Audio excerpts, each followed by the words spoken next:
on the frontier. I mean, we heard Karim Baghir speak about it yesterday. How to handshake with the rest of the world. So the first priority in capacity building is access. Access to another event or access to H100s or H200s, GPUs, and sharing it in these vicinities, in these events, and teaching our people what it is. We all heard the buzzword AI. How many of us know what it is? How much of our population knows what it is?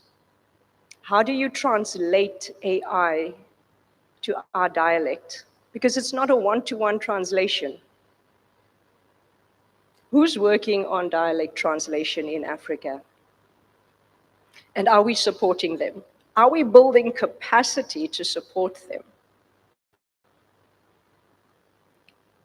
Reliable connectivity and creating real African data sets, not exploitation.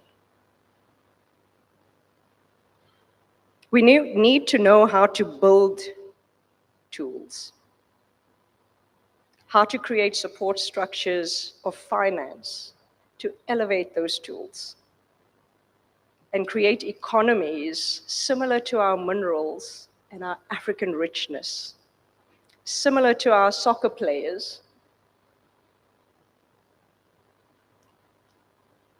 We don't need to build quantum computers tomorrow, but we do need quantum literate youth who understand the next security frontier and can prepare for it. Who in Tunisia is preparing for the next security breach? And do we know that breach happened a few days ago with the largest entity and unicorn called Anthropic? We all use Claude, Anthropic, and other. But we didn't know the breach happened. And we didn't know how to prevent it. All our systems went down 2 days ago because Cloudflare was down. We didn't blink an eye. Our revenues dipped, our economies dipped because of Cloudflare. What are we doing? And who's doing it? I want to say that we need to give people the tools, the problem, and the permission to experiment. I like this revolted woman in you. And we have this also pattern in Tunisia. So this is what I like in our country and continent. So just about the dialects, there is Mazakhani who will present this afternoon, I think at 2 p.m. and they are working on dialect, African dialects. Cool, can they sell it to Google Translate? Thank you. Can we open the venture capitalists in the room? Can we open the door for them to speak to these people? Can we get it into Oracle, who's paying for the next Kenyan H100s? I mean, it's great that we're doing it. I agree. Okay. So you're excited about quantum computing. So how close is it? Or how far is it? It's here. It's here. Okay. Anthropic allowed the continent to see the need that security threats are lurking and we don't know about it. Yeah. Imagine protecting something you don't know is there. And it will just explode one day. In your university, in your government, in your enterprises. And you would not know until it happens. It happened 2 days ago with the largest American unicorn. And they didn't know. They knew after the fact. And we're going to ask them what's their preventative measures. In Africa, I'm proud to say that we've built a quantum security layer with cryptographic keys that's being tested by 5 clients. It's NIST approved. And it will be rolled out before the year end to massive organizations across the continent. And we're happy to be a contributor to this quantum economy. But we also want to teach our people and elevate them so that we're not the only ones. So, like the Metallica said, so close, no matter how far. We're gonna do it. That's Okay. true. So you are evoking, politics, ethics, and there is a huge problem today around human-centric AI, human-centric digitalization, and what we can do and how can we help. So perhaps Babakar can start. Thank you. Yes. Hello. Yes. Thank you. I just want to touch a little bit about what Natalie just said about quantum computing and also AI and these deep tech technologies. From my perspective, I think it's really important to have a critical mass of technical people to really. I don't think we maybe have the resources right now to catch up in terms of infrastructure and so on. But I do believe that it's really important for people to understand how these technologies are built and how they work. The explainability and the interpretability of these technologies is really important. And I think that I see it in terms of three layers. The first one for me, let's in the entrepreneur side, when you build something, because the finality for you is really to build something that people can use and that can impact those people. And if you don't have a critical mass of people that can use in an ethical way, responsible and cybersecurity mindset way these technologies, it can be really tricky for those building those AI solutions to solve real problem to really have the critical mass that they need to operate in a profitable market. So that first layer is really important. Even so in the second layer for me is the critical mass of builders. We need as many possible entrepreneurs and developers to build solutions, even if they use API from Anthropic, from OpenAI, Gemini, and so on. That's what we did at the very beginning to build our first AI-powered startup pre-incubation. We hired some engineers. They were working on some hard stuff. We were losing time, and our CTO, an AI, a machine learning engineer, he just told us, listen, let's just use the API and build something really quickly and get it to the market. And when we took it to the market, we saw that some people weren't able to use it because they are more comfortable in local languages. And it was in French, English. Other people couldn't use it because the quality of their internet connection was not good enough. So they were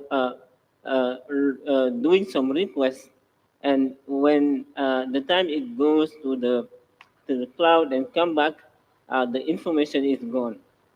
And we sat and we say that okay, that engineering team that we have, we can now ask them to work on mainly two things: on device AI and local language driven AI. But if we weren't quick enough in the market, we weren't able to learn as fast as possible to orient our team on that direction. So the second layer is really important. We don't need PhDs and so on to build at the second layer. At the third layer, We need some. we need you at the third layer. Okay. At the You third just layer. eliminated me. At the third layer, the most important one, to really be able to build, to interpret, and so on. And business people like me should also be very aware about what is going on. I saw once a video from Andres Karpati, who was in a 3 hours long video explaining how LLM works. I urge all my team, technical team, to show that video, and it was really important. So I just want to finish with the question um, about policy and education. Listen, I will talk, I'm really education oriented. I will talk about the policy in education. What really worries me right now, if I look at concrete, our organization, the pace of hiring developers is really going down. We are not hiring new developers. We are reorganizing developers within our company to do more with AI and to become more and more product managers. Our product managers are becoming more and more near the customers, and so on and so on. And know that at country level, we are not yet feeling that threat on jobs because the big companies, public or private, are not yet adopting AI as fast as the startups are doing. And the day they will do that, it will impact really hardly the job market. And I'm really worried because the policy is not adjusting right now education to that phenomena that is really close. So that's what I wanted to share about policy in education. I'm not sure that Nathali is 1% okay with that, no? I think you raise interesting sentiments, Babakan. And I have a question for the audience. Who was at the gala dinner yesterday? If we're talking policy, education, and ethics, who was at the gala dinner yesterday?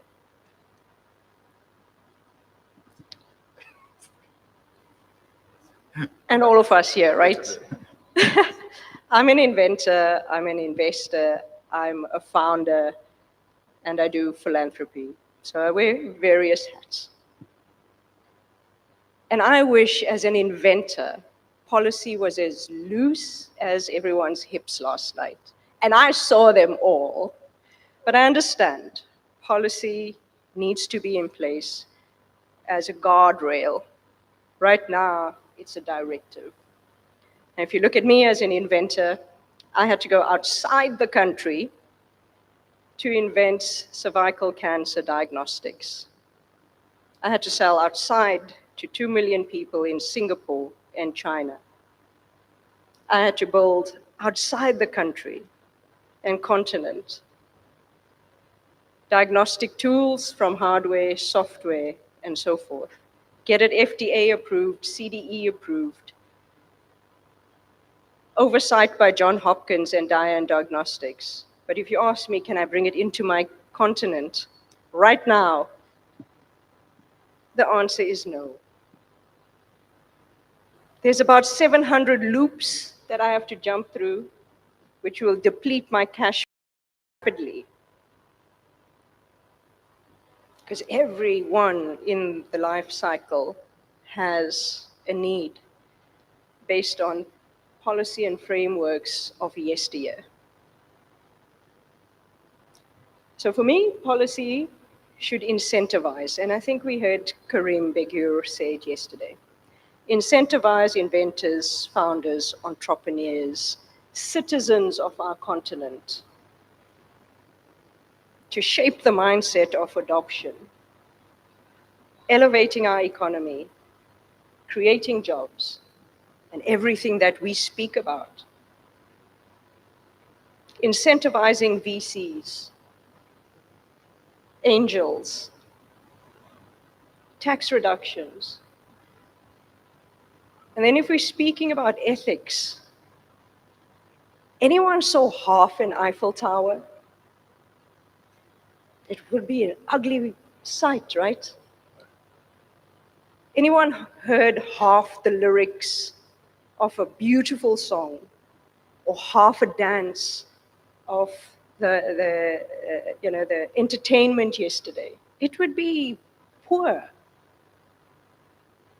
But the exclusion of female representation in decision making is a pretty picture that we accept. I mean,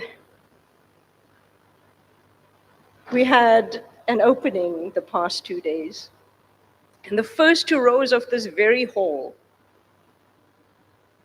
was crowded with 98% male dominated. But today it's balanced. Today, because we're talking about ethics and admin and policy, our administrators of representation are present. I think it's poor. It's an ugly picture for the continent. Yet the very people that built the basis of Africa are female. The homemakers, the uneducated who know finance. They didn't go to a university. The history of our heritage who understand agriculture without technology for decades and centuries. They looked at the sun. They predicted the wind with no technology. Yet they are excluded from us, these chairs. Where's the farmer?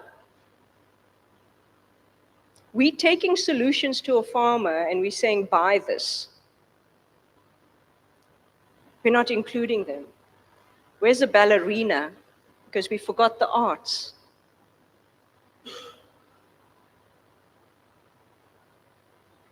Where's the musician? Where's a creative? Where's an artist? Now, if we're really genuine about what we are saying and what we stand for as this continent and the frontiers that we want to break through, that's ethics. That's inclusivity. That's authenticity. Because history has taught us Africans just that. We're not building from new ground. We're building from what we know, the richness of our indigenous people. How did we get healed back in the day? I don't know about you, but I come from a small town. And it was home remedies that healed me. Not a PhD doctor, not a medical doctor. It was home remedies. And why are we forgetting it? Thank you for saying the truth. I like your pitch. So, if we can have at least one question from the audience. Not to me. No, not to her. Okay. Can I just? Are you going to Yeah, ask please, me a please. question, Babaka? I can ask you a question. So real quick, I think what you said is perfect. I have nothing to add on that. Our first great president of Senegal, Leopold Sedar Senghor, a great friend of the president Habib Bourguiba, I used to say, I would say it in French, enracinement, ouverture. It's like be deep in your root before you open to the world.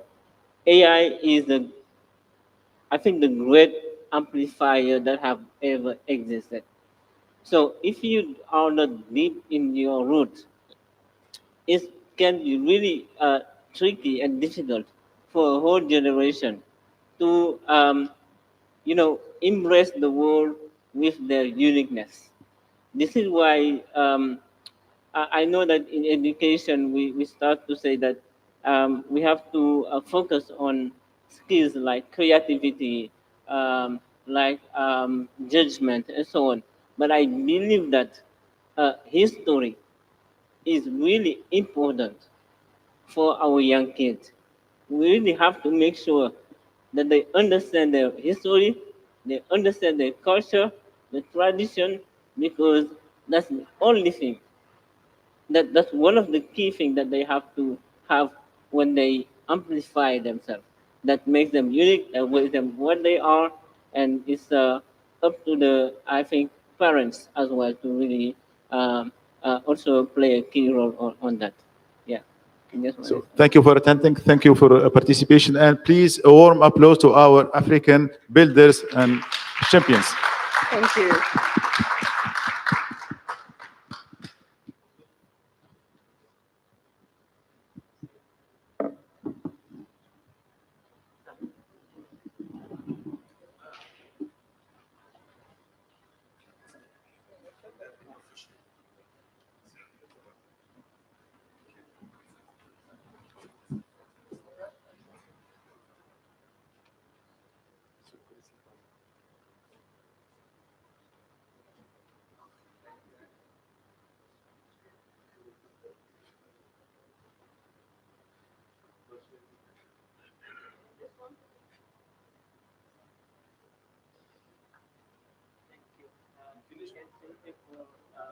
Oh, yeah.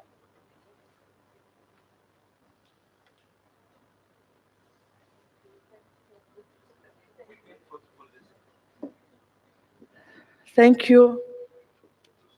And now let's continue with panel 4, from code to consistent, building responsible AI together. And let's please welcome our panelist, Dr. Nuzha Boujemma, Global VIP AI Innovation and Trust of Decathlon. Thank you. Welcome, Dr. Nuzha. And Sinda Boukef, Director of AI.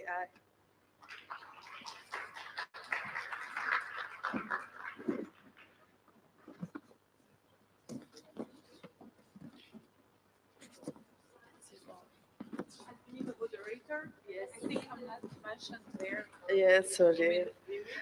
Our moderator, Daniel Beaumont, Imen Khdim. Nice to meet you, May. Thank you.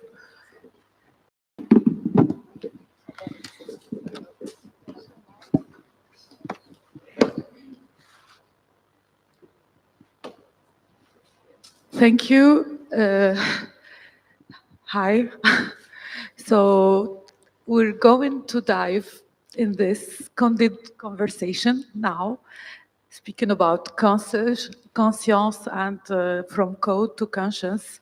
And we will be raising an interesting and a groundbreaking question about how we can govern AI, but how we can do a responsible AI. And through this conversation today, we will see if first, I will speak to our outstanding panelists if there is already a possibility to build a fair, just, ethic AI, many buzzwords that we've been seeing and we face and navigate when we speak about AI, and we sit around different level and organize at the board of many organizations. And we have the pleasure today to moderate this discussion with an interesting 3 perspectives coming from the corporate sector and a view on the auditing, and a person like Sinda who will be sharing with us her perspective about auditing AI systems, and she will give us some context-based example that we are eager here to hear about. Dr. Nuzha, she will be as a lead at Decathlon. She will give us her perspective of building an AI strategy, how we can move from strategy to execution, and how we can translate a proper responsible AI, and she will present us her perspective on trust and trustful AI. And Dr. Andreas, he will, as a former diplomat, of course, he will be presenting the digital cooperation side, because as we speak about AI, we will be negotiating AI in the future. Shall we speak about an AI diplomacy, how we can implement the standards? And if we look today to regional standards, like we've seen the new upcoming tsunami of the EU AI Act, are we capable to implement it? How shall we work on it? And what kind of negotiation? Who are the experts, and how we can build this together? So I won't take a lot of time, but I'll dive directly and start with the first round of leaving our panelists present themselves, like short. I will be the timekeeper also, because Dr. Andreas needs to leave at 11, as I mentioned. So.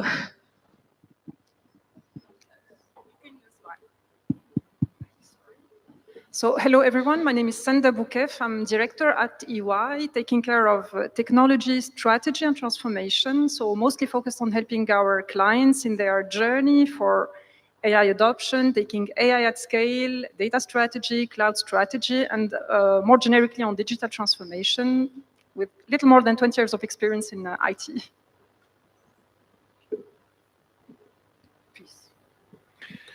Andreas Reinecke. I was a diplomat, former German ambassador to Tunisia and other Arab states, and I'm now director of the German Orient Institute, which is a think tank of the German Orient Foundation, and the foundation is a daughter of the German Association of Companies Active in the Middle East. Thank you. My turn. So I'm Noza Benajel Boujema, currently Global VP of AI Innovation and Trust at Decathlon.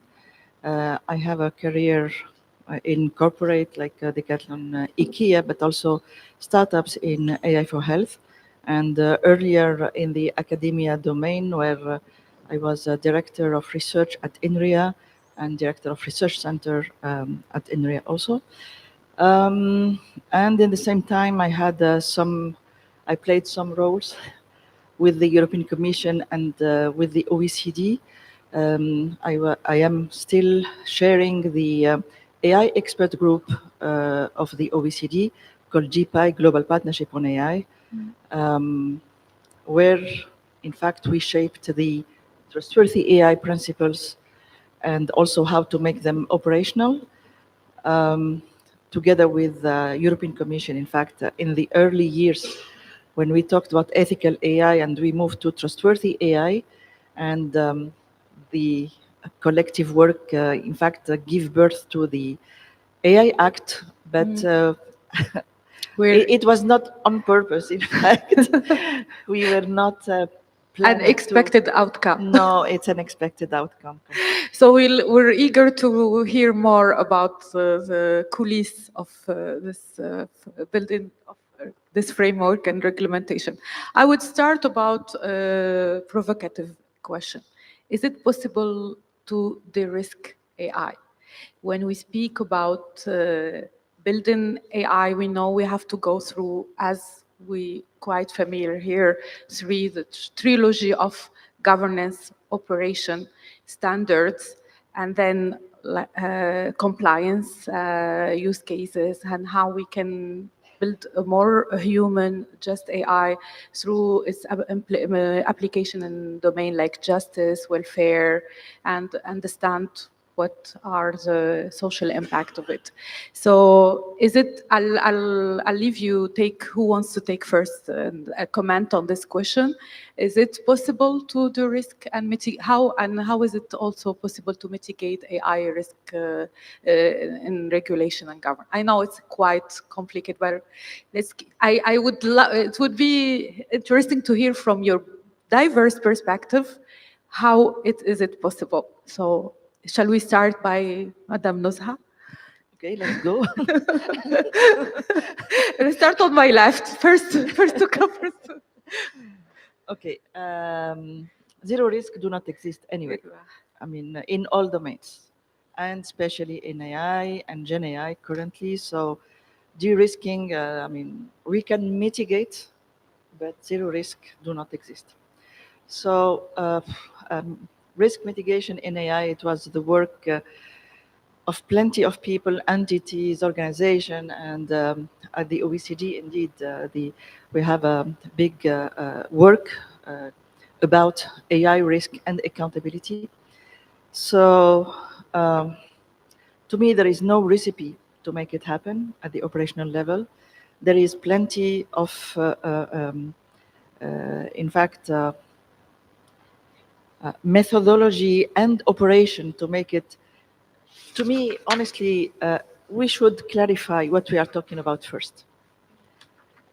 So, I mean, I would really, if you agree, make a difference between ethical AI and responsible AI and trustworthy AI, because there is a, quite a big, difference between these. I understand that community started with ethical AI, but ethical AI is very subjective.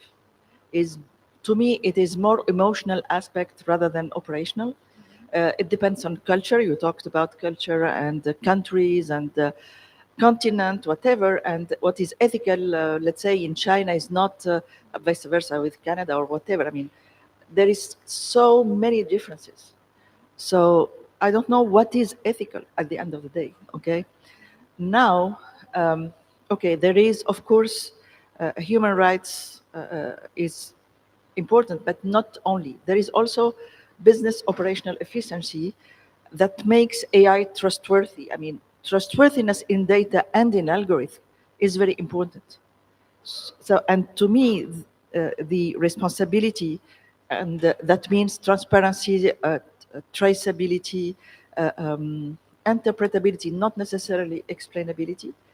Interpretability is very important to be able, in fact, to de-risk. We first need to detect the risk, okay? So what allow us to detect the risk is really this dimension of traceability, transparency, and to me, these components are very important to make AI trustworthy. So, I mean, even trust also is a matter of interpretability. So what we need first to de-risk is to be able to detect the risk. Risk that is not detected cannot be mitigated and cannot be, handled, okay? So to be able to detect, we need the traceability in data, in algorithmic behavior, and it do not happen, in the air.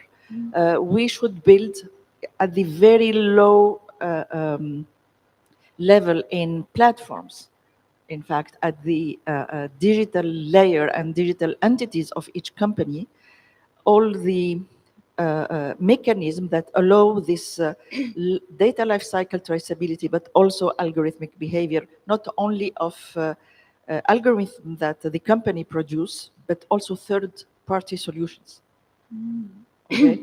Then, when we have the traceability, when there is a problem that happens, we have the tools to identify the causes and to handle and to manage the risk. So it's, it's not that easy, and I'm not sure that these mechanisms are already, running widely.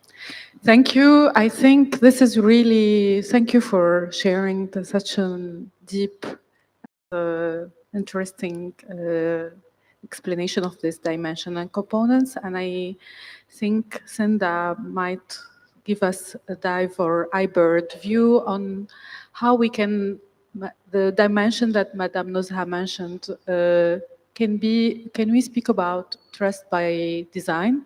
Or how can we see them at the operational level when you audit systems? What is the status? What do you see first? How do you observe and identify this mechanism? Are they existing? How companies deal with them? So first, I totally join Dr. Nozha when you say that we cannot de-risk AI. Zero risk is not possible.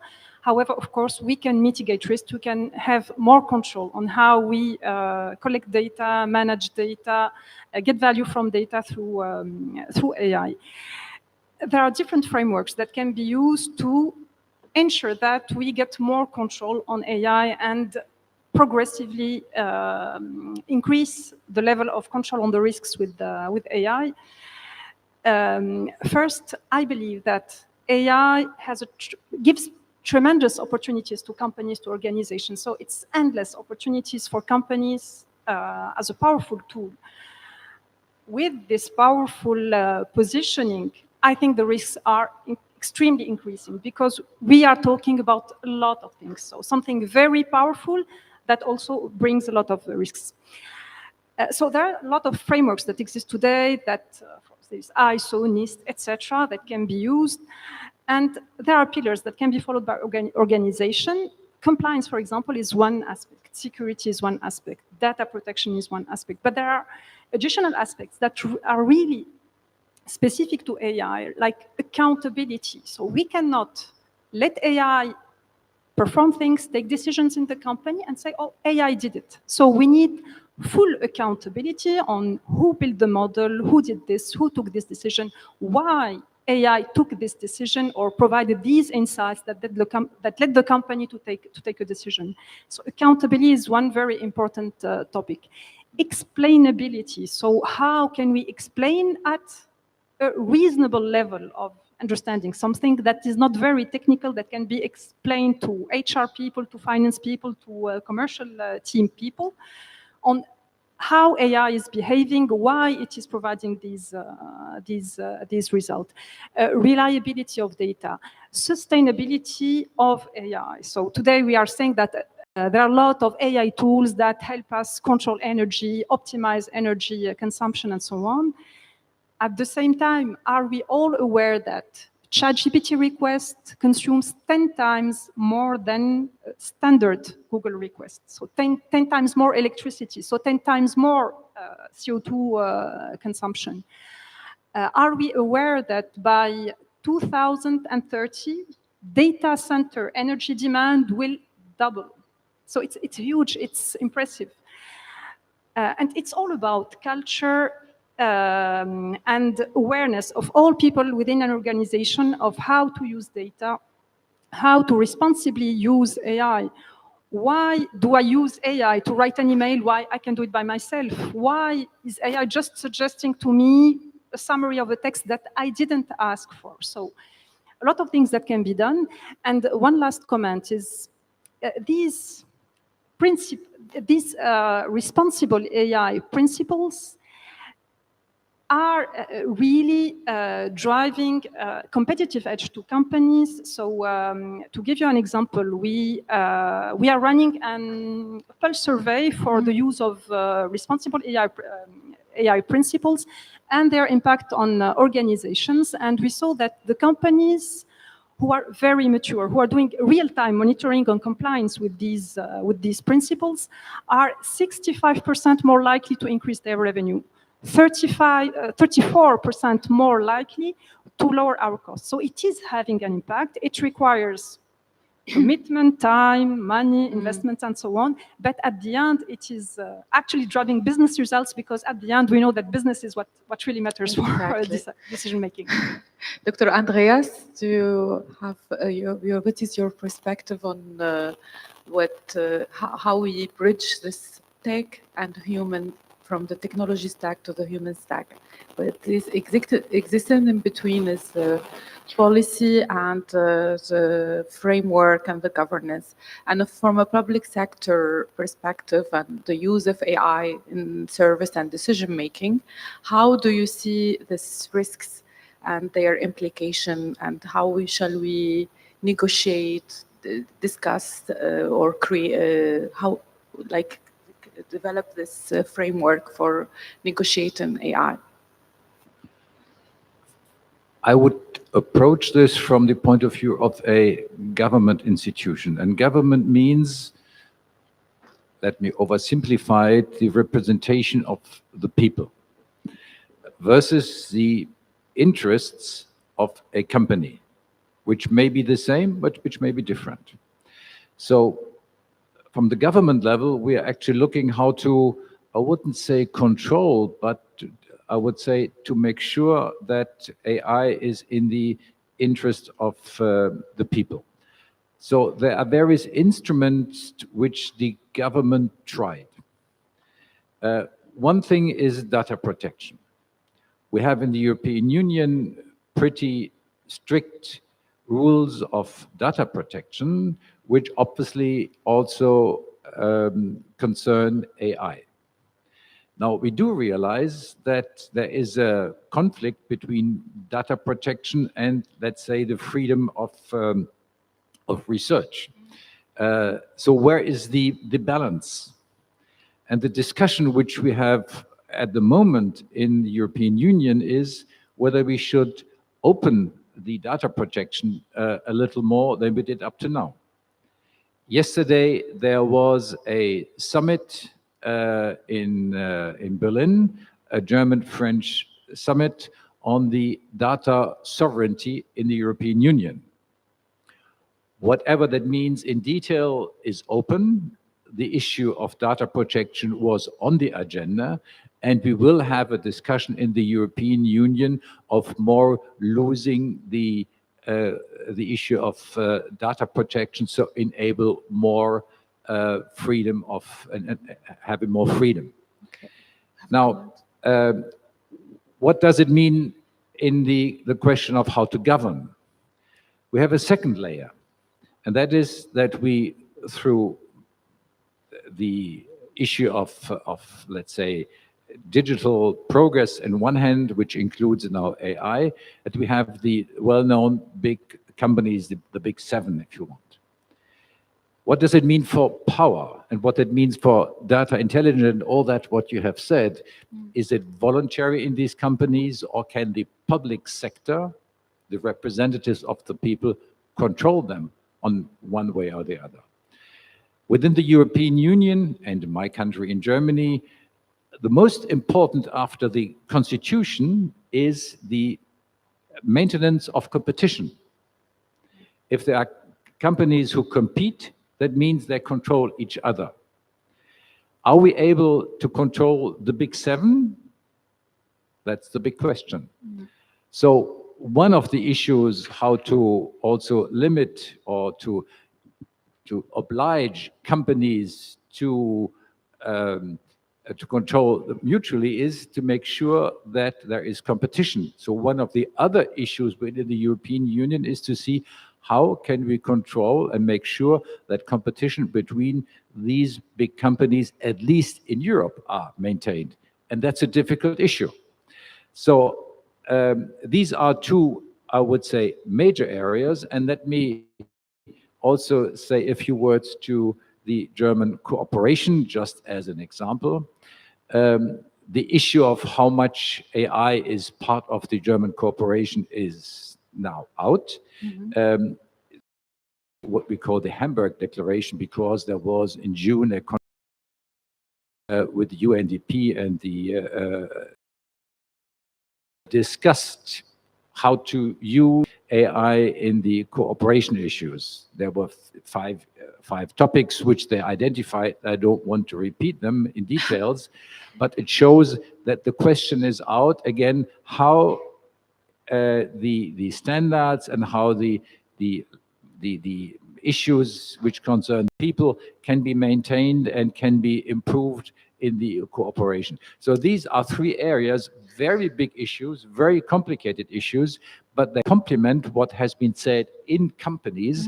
And I think the issue is to what extent states, governments can have an influence on controlling or, let's say, improving AI for the benefit of the people. Thank you. Dr. Nusaha, do you have something to comment on the mechanism and as you are you accompanied this process of regulation making and you witnessed the mechanism and instrument. How do you see the limits, let's say, of their implementation? Is it like realistically? And this wholly and difficult question about if we regulate and stick to standard, doesn't mean that we will fall behind and miss the AI race. Okay. Uh, Again, let me just add one point about the corporate and industry deployment.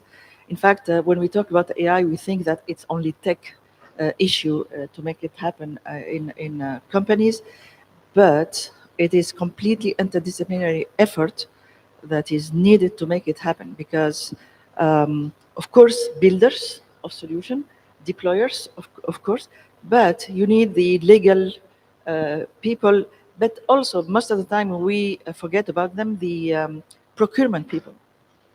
I mean, all the process of purchase of AI solution, they should be in the loop because if you buy third, because of course all companies do not build the internal solution, and so it is so important to know, in fact, to have a kind of checking transparency of data for third-party solutions. So that's why, in fact, to raise the fact that it is completely interdisciplinary process and not only tech aspect to make it trustworthy and to de-risk, in fact, the AI. Okay, and now, sorry, I come back to your question about the current regulation applicability and the what we hear often about regulation and innovation, you know, are going, you know, in contradictory directions. So, okay, let me start with the current regulation. In fact, AI Act. To me, there is to share with you my experience so far. There should be necessarily some adjustment at the European level to make it really happen. Okay, I can give you one example. And even, I mean, I'm also discussing with the European Commission and the AI office, and they take this consideration into, you know, practice. When we talk about make happen the transparency, currently, the companies are asked to build documentation. Come on. I mean, documentation cannot guarantee transparency. It will use a lot of energy from a lot of people in the company. Lose a lot of money, okay? And at the end of the day, we don't even reach the purpose of the trustworthy AI, okay? So currently, I'm not sure that the applicability and the way how it is, you know, spread out about how to make it happen is realistic, even though, in fact, I put in place these principles, but I shared also the feasibility of the current. I mean, there are different mechanisms.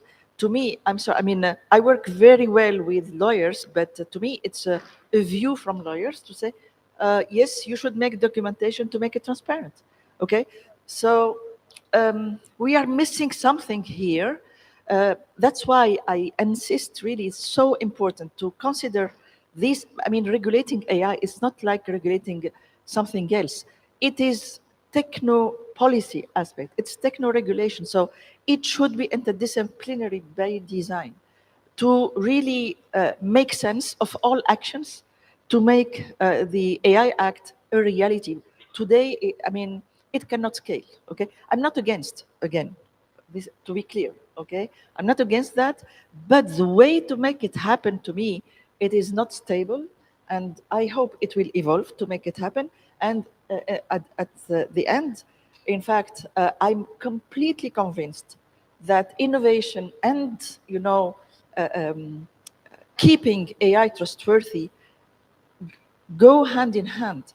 In fact, because also what we need to really understand is that when we talk about trustworthy and responsible AI, what's behind? When we talk about robustness, most of the time people talk about performance. It's not about performance at all, okay?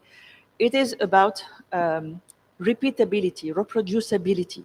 I mean, we can have a performant algorithm, which is not reproducible, which is not repeatable, and it will not generate trust, and vice versa, by the way, okay? So there is a lot of dimension. I mean, people need to be more in depth than to the surface to make it happen. And when any company, any AI service builder, provider, whatever, keep track of this property, they will have very performant product. It is, I mean, not performant from the technical aspect, but from the business aspect. So it goes hand in hand with business growth and innovation. If you, I mean, I see also in my teams, in fact, working on, we develop a kind of multiple agentic system of Gen AI, etc. And it is very important if we put it in the hand of customer, etc. It is very important to, pay attention to multiple dimensions. I will not go here in these dimensions, but at least to be able to understand and to make the interpretability of the multi-agentic system. In fact, it's not only value for us, but it's value for customer. Exactly. It is very important to establish this trust, real trust relationship between customer and company. Customer. Yeah.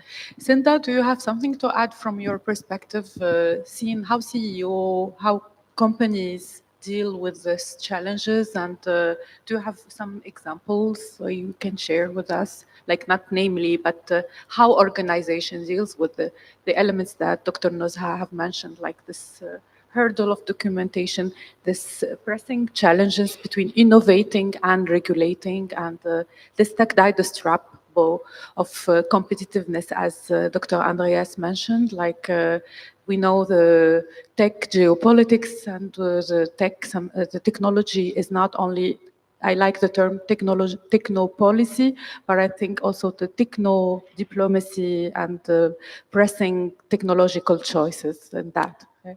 Thank you. I would like to give some perspective on Africa. This is like the topic.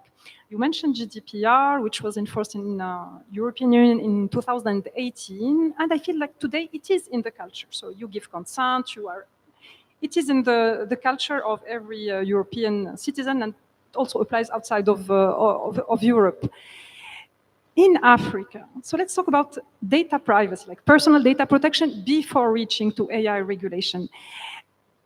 Most of the regulations at the country level are derived from GDPR, which is good. So that when you invest in alignment, so you do your local regulation, but also you do GDPR. However, many regulations are outdated in terms of personal data protection. There are some efforts in some countries for AI regulations, but we'll look at what the European Union did, what US did, what China did, etc., to see pitfalls, good things, and but still a lot of things to do. In Africa, what I witness is that there are a lot of success stories. So wonderful companies in fintech, in several sectors, agriculture, health, etc. So very high number of startups who are doing great things on AI. However, at the corporate level, we are still behind, really behind. So at the corporate level, when I talk about a company like a bank, an insurance, a retailer, large companies, we are behind because we do not have control on cloud. So cloud is out of control. Data is out of control. We have mine of huge amounts of data in every company, but no one can get access to it. So it's like we know it's there, but it's not ordered. We don't know it. We don't know how we can use it, etc.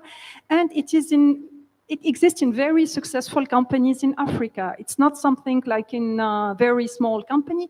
You have very big and mature companies in Africa who are still struggling with data. How can you build AI use cases? How can you, govern AI and enforce these principles and so on? So there is a gap. So you can take it from like bottom up or the vice versa, but I think we need the basics. In Africa, we need first infrastructure, reliable infrastructure. We need reliable data centers. We need mature IT services and trust between IT providers and consumers. We need reliable electricity. So you may think it's strange, but in some African countries, electricity, how can you run AI without reliable electricity? So it's like taking the steps one by one, and things are moving really fast. So AI existed, I don't know, maybe you can say 1956. I studied AI when I was in engineering school. My end of year internship was on AI. And now we are talking about it because everyone talks about AI. My mom talks about AI. My children talk about. Now it's like, and we are getting it a bit late. So. Dr. Andrea, do you have something to add, or shall we move to the next, like on your say on that? First, I would like to come to your comment on the regulations, which I perfectly share. Yeah, I perfectly share this. But I think it shows the challenge which we have. We have, as we heard yesterday, the immensely fast progress in AI. But societies are not so fast. And sometimes it's a matter of age, but not necessarily. Societies move. It's the technology, Effie has just mentioned, but it's also the mind of the people. Younger people are normally faster because they don't have the baggage of the 30, 40 years before, but the societies is not only composed of young people. Some people maybe say wonderful, some people maybe say, oh, no, it's not good, but anyway, that's the way it is. So we have to take into account that whatever AI and new development are, we are in this society. And this society will need to adopt. AI is something which should serve the purposes of the people, and not the people serve the purposes of AI. So we have to get together the new developments with the, I would say, slowness of societies, whether we like it or we don't like it.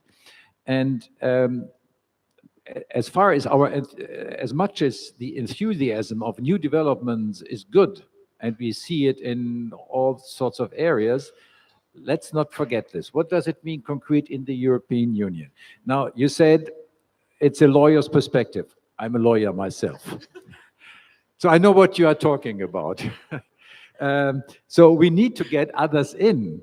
And I think the challenge is not necessarily the people in the Commission, but it's also the challenge of the people in the European Parliament, who come with their history, who come with their ideas, ideals, and you have to make them understand that maybe things have changed, which is a perfect example how society thinks. So let's get this done. And now, as I just said, I think we are realizing is AI is much faster, but the regulation in the European Union is coming.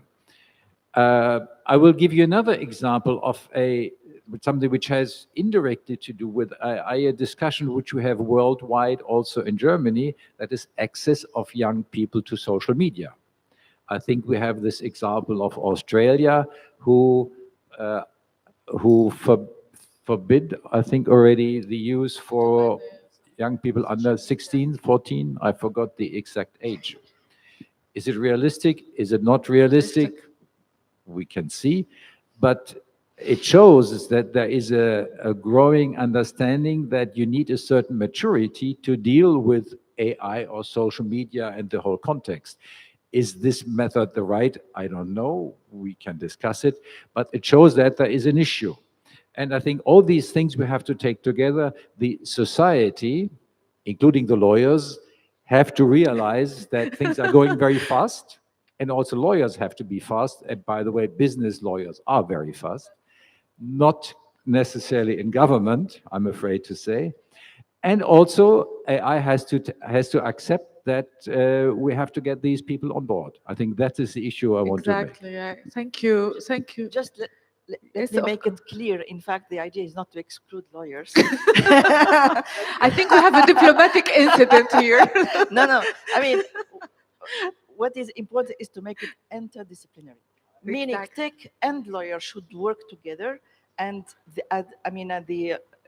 when it was delivered, it was worked only by lawyers. So this is my only, because when you understand how the technology works, in fact, you will not recommend the way which is done currently. So you will know that documentation is far from guaranteeing the transparency. So okay, but anyway, I mean, this is just one example. I mean, for the joke. Thank you. It's such an interesting discussion that I want to continue, and we are taking some time from our next panelist, I think, but we need to cut. So thank you for raising this, contributing to this interesting and candid debate. I think what we can take from it is strategy, culture, oversight, and cooperation. And I like what Madame Nozha mentions as interdisciplinary by design. I think this is a responsibility that in any change chantier in organization at any level, corporate, government, institutions, and decision maker, we should, it's a round point where we should bring people together and think to the risk and mitigate the use of AI and AI policy and AI governance. Thank you all for your time. I don't think that we have time for a round of questions to involve the public or 3 minutes. So I think we have time. It's interesting to have this interesting panelists so you can ask them at least one question. I'll take one question from the public. Yes. Can you present yourself? The mic. أعطيها المايك.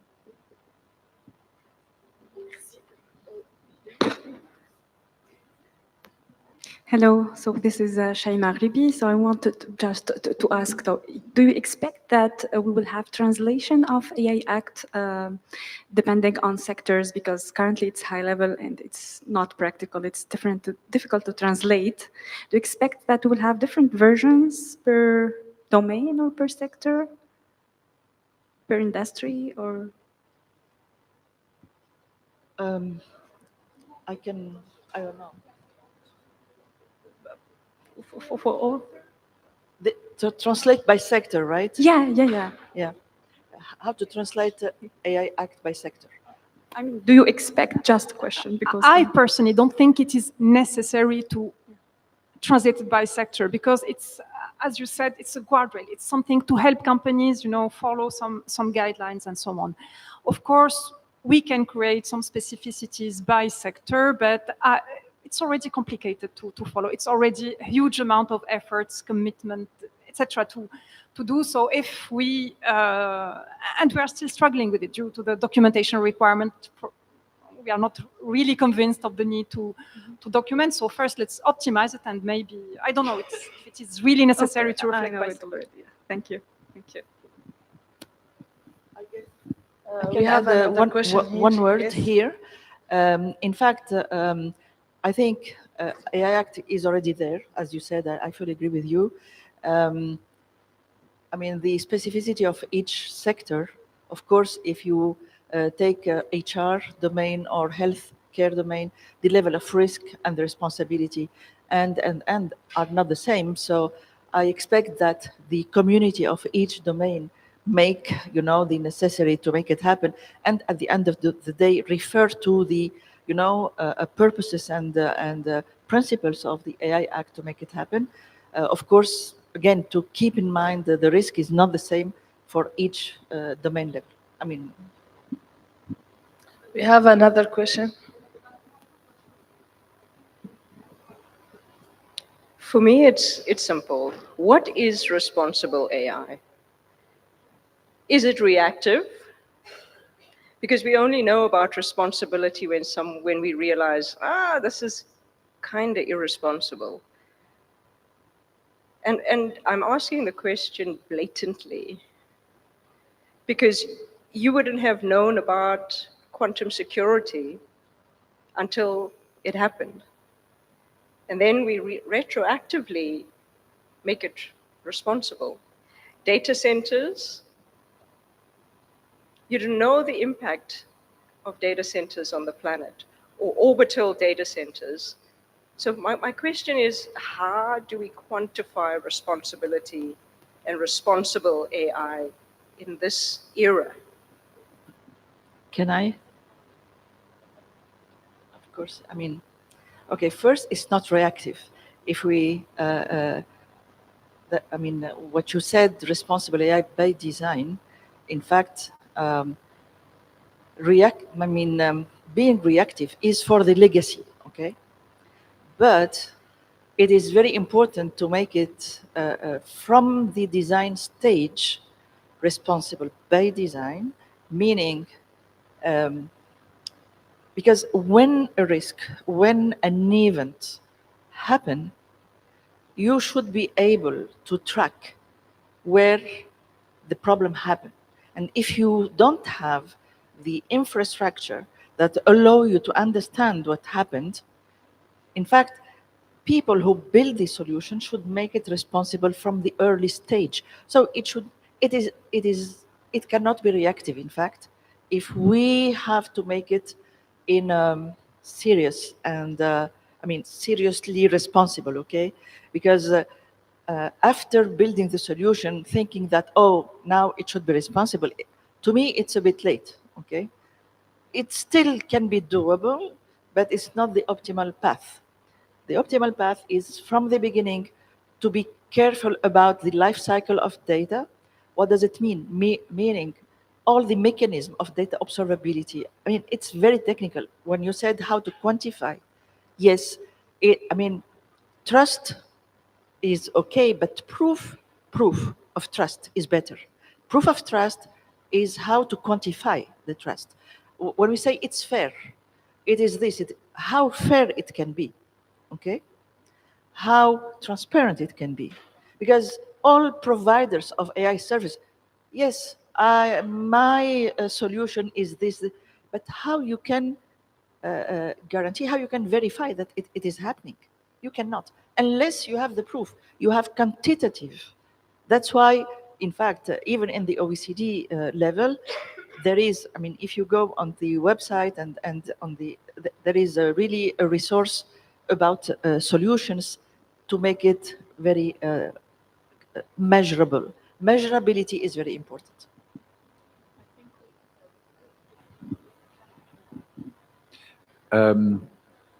I would like to answer this with another example.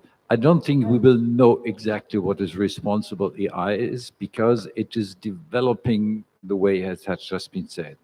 We have another example from almost there to say former times, that is nuclear power. What is responsible? Nuclear power. And we do know that the first use was in reality a nuclear bomb, which discredited it. And we developed over the years ways and means more or less to control the nuclear armament, but it is still there. And indeed, this is also something which you do see now with mutual, I call it neutral digital destruction. We see it in the military field, and sometimes we don't see it because one of the new nuclear bombs, as people in the armament say, is a mutual digital destruction. And it apparently happens that from time to time, the Russians are attacking something in the US or in other areas, which we don't realize, but they show we could do this. And then the Americans answer also with something and say, if you do this, we close down your system. What is the mutual digital destruction? It's basically the complete halt of the digital functioning of a state. That's the that's the digital destruction. So this shows to what extent it can go. And therefore, on the one hand, we have to, as you rightfully said, control ourselves, but without a certain control, otherwise it will not happen. So what is responsible AI? It depends on us and also of mutual control. Thank you. I think it will be an ongoing discussion after our guests. You can ask them this question privately because we've taken already some time from, like we're running behind the time that we gave us. Thank you all for really, myself, I want to have lots of questions for you. And I'm happy that we're sharing this with our guests and our audience. And I'll get hands on. Thank you all for this great panel. Time.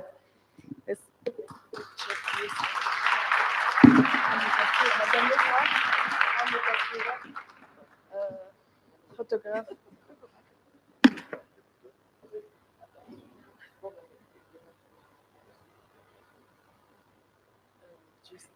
دقائق نجيب فوتوغراف.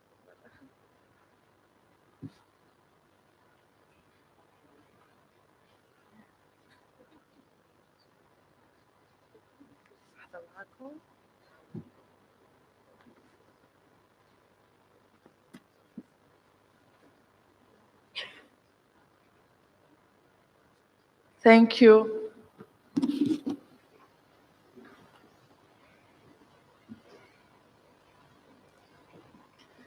And now let's continue with our next keynote, Beyond the Screen, How AI is Redefining 3D Worlds, Gaming, and Digital Imagination. Please join me in welcome Madame Samia Shelby, Innovation Ecosystem Leader and Creative Tech Strategist, founder of NetInfo, the first 3D animation and video game school in North Africa. Thank you. Thank you.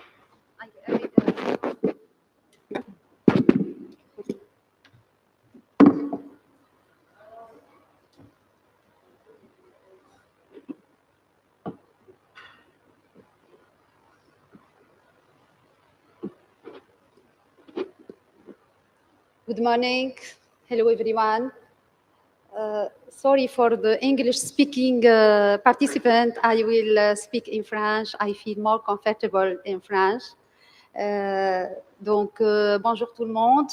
Donc, merci pour les organisateurs d'avoir consacré cette keynote qui est concernée au domaine de divertissement généralement, aux industries créatives, aux technologies créatives. Nous allons voir comment, à travers cette keynote, comment l'intelligence artificielle a bien influencé ces technologies ou bien ces industries, l'industrie de la 3D et du gaming, mais aussi comment, surtout le gaming, il a pu influencer l'IA, le secteur de l'IA en matière de recherche. Donc je vais utiliser, voilà, ok. Donc, comme elle a dit, donc je suis Samia Shelby, donc l'essentiel, mon nom, c'est pas très important, mais l'essentiel, j'ai eu un voyage tout le long de ma carrière qui représentait, en fait, mon chemin était l'innovation, mon devoir était la transmission et ma mission principale était la jeunesse africaine. Donc, et tout cela m'a mené à je suis allée du profil de l'éducatrice, l'enseignante académicienne où j'ai dédié ma recherche académique à la recherche terrain, en passant par l'entrepreneuriat où je suis disruptive entrepreneur en fondant NetInfo et son DigiArt Living Lab, et aussi en passant par l'innovation sociale et ouverte et en travaillant, en se rapprochant de l'écosystème. Je vais vous demander maintenant, s'il vous plaît, de prendre vos smartphones et vous allez scanner ce code. On va faire un exercice ensemble. Donc, ma présentation, elle serait structurée en 3 volets. Le premier volet, où l'introduction, on va interagir ensemble. We will interact together. It will be in English. Even for English speakers, you can participate also, OK? Donc, l'introduction, on va la faire ensemble. Par la suite, on va passer au concept global et après, on va être plongé dans du concret. Qu'est-ce qu'on a pu réaliser en Afrique? OK? Voilà. Donc, s'il vous plaît, Hamouda, le Mentimeter. Donc, si vous avez pris le code, s'il vous plaît. Ceux qui n'ont pas pu scanner, vous avez le code ici. Donc, vous pouvez joindre menti.com. Et après, vous avez le code qui est en haut et vous allez y être dans l'exercice. OK? C'est bon? Vous y êtes? Ça va? Pas encore. On vous attend. Le code, il est en haut. 45, 32, 92 et 82. Et vous allez y être directement. J'aime bien l'interaction. Parce que vous allez comprendre à la fin, parce que je suis dans une approche de co-création. Même mes présentations, j'aborde le truc par la co-création. C'est bon? On peut passer? Ça va? Non? On revient à la question, s'il te plaît, Hamouda. C'est bon. Donc, vous connaissez très bien le géant NVIDIA. Le géant NVIDIA qui est devenu le numéro 1, le number 1 in terms of AI infrastructure. Donc, infrastructure et ce qu'il propose actuellement donc à cette scène et cette révolution IA. Donc, il a commencé par quoi? S'il vous plaît, passez à la next. Donc, est-ce qu'il il a commencé à investir à ses débuts dans le hardware en matière de supercomputing, dans la visualisation des données financières, dans le real-time 3D graphics for video games et dans les semiconductor testing. OK, 22. OK, donc la réponse, donc vous voyez ici, et on commence à voir comment le video game et les gamers que nous sommes actuellement, toujours de penser video game égale jouer. Playing is just playing. Here is a business. Donc, et c'est ça ce qui a poussé donc ce géant mondial qui est devenu, c'est par l'exigence portée par ce secteur et surtout par les gamers. On passe à la deuxième question. Donc, est-ce que vous pensez, est-ce que les technologies 3D actuellement donc, sont une partie de tous nos use cases, de notre vie? Donc, est-ce qu'on peut les appliquer dans tous les secteurs ou pas? Donc, les technologies 3D, est-ce que ces technologies ont une place dans notre monde et dans notre vie actuellement? On passe. Donc, select all correct answers. Est-ce que la 3D est appliquée dans le manufacturing, dans tout ce qui est industrie, dans tout ce qui est manufacturing? Est-ce qu'elle est consacrée seulement au domaine du divertissement? Est-ce qu'elle est appliquée à l'éducation? Est-ce qu'elle est appliquée au healthcare? Je suis en train de voir le manufacturing, le divertissement, l'éducation, plus dans le manufacturing, ça s'explique parce que je pense que c'est la majorité. Ici sont dans tout ce qui est fabrication, donc CAM et CAD. Voilà, donc c'est pratiquement appliqué à tous ces secteurs. C'est pratiquement, elle a touché et elle est actuellement, on va voir, c'est la révolution. La révolution, c'est l'IA, mais on a beaucoup parlé comment rapprocher cette IA du end user, de ses utilisateurs. Et ça, en termes de UI, UX, de vulgarisation, de rapprochement, la 3D et l'immersivité, ça peut être comme étant une plateforme en front qui permet de faire ce rapprochement. On passe, Hamouda. La troisième question.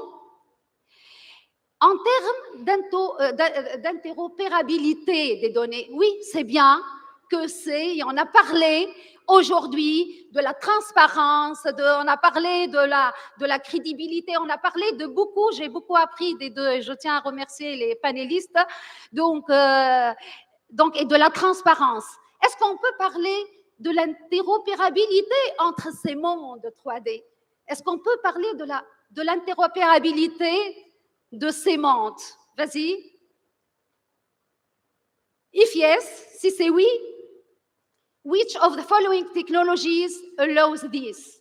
Omniverse, USD, Blender, Video Game Engine.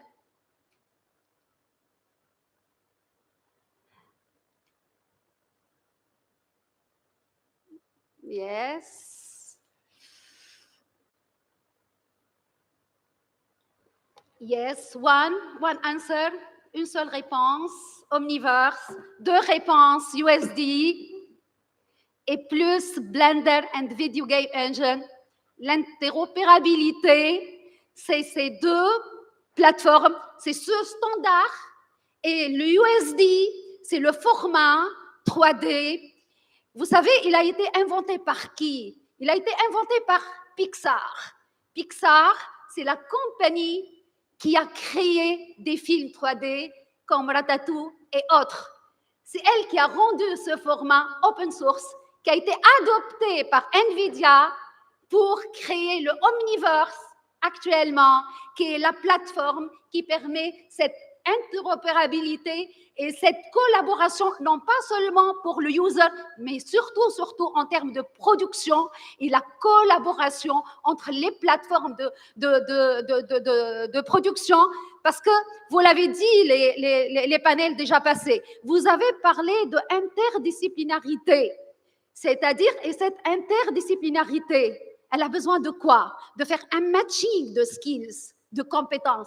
et ce matching de skills, il nous faut des plateformes de production. On a besoin seulement, on ne pense pas seulement au end user. Oui, ça c'est très très important, mais de l'autre côté aussi des acteurs qui sont dans la production. Donc Omniverse et USD, donc ce sont les deux technologies qui sont applicables à ce niveau-là.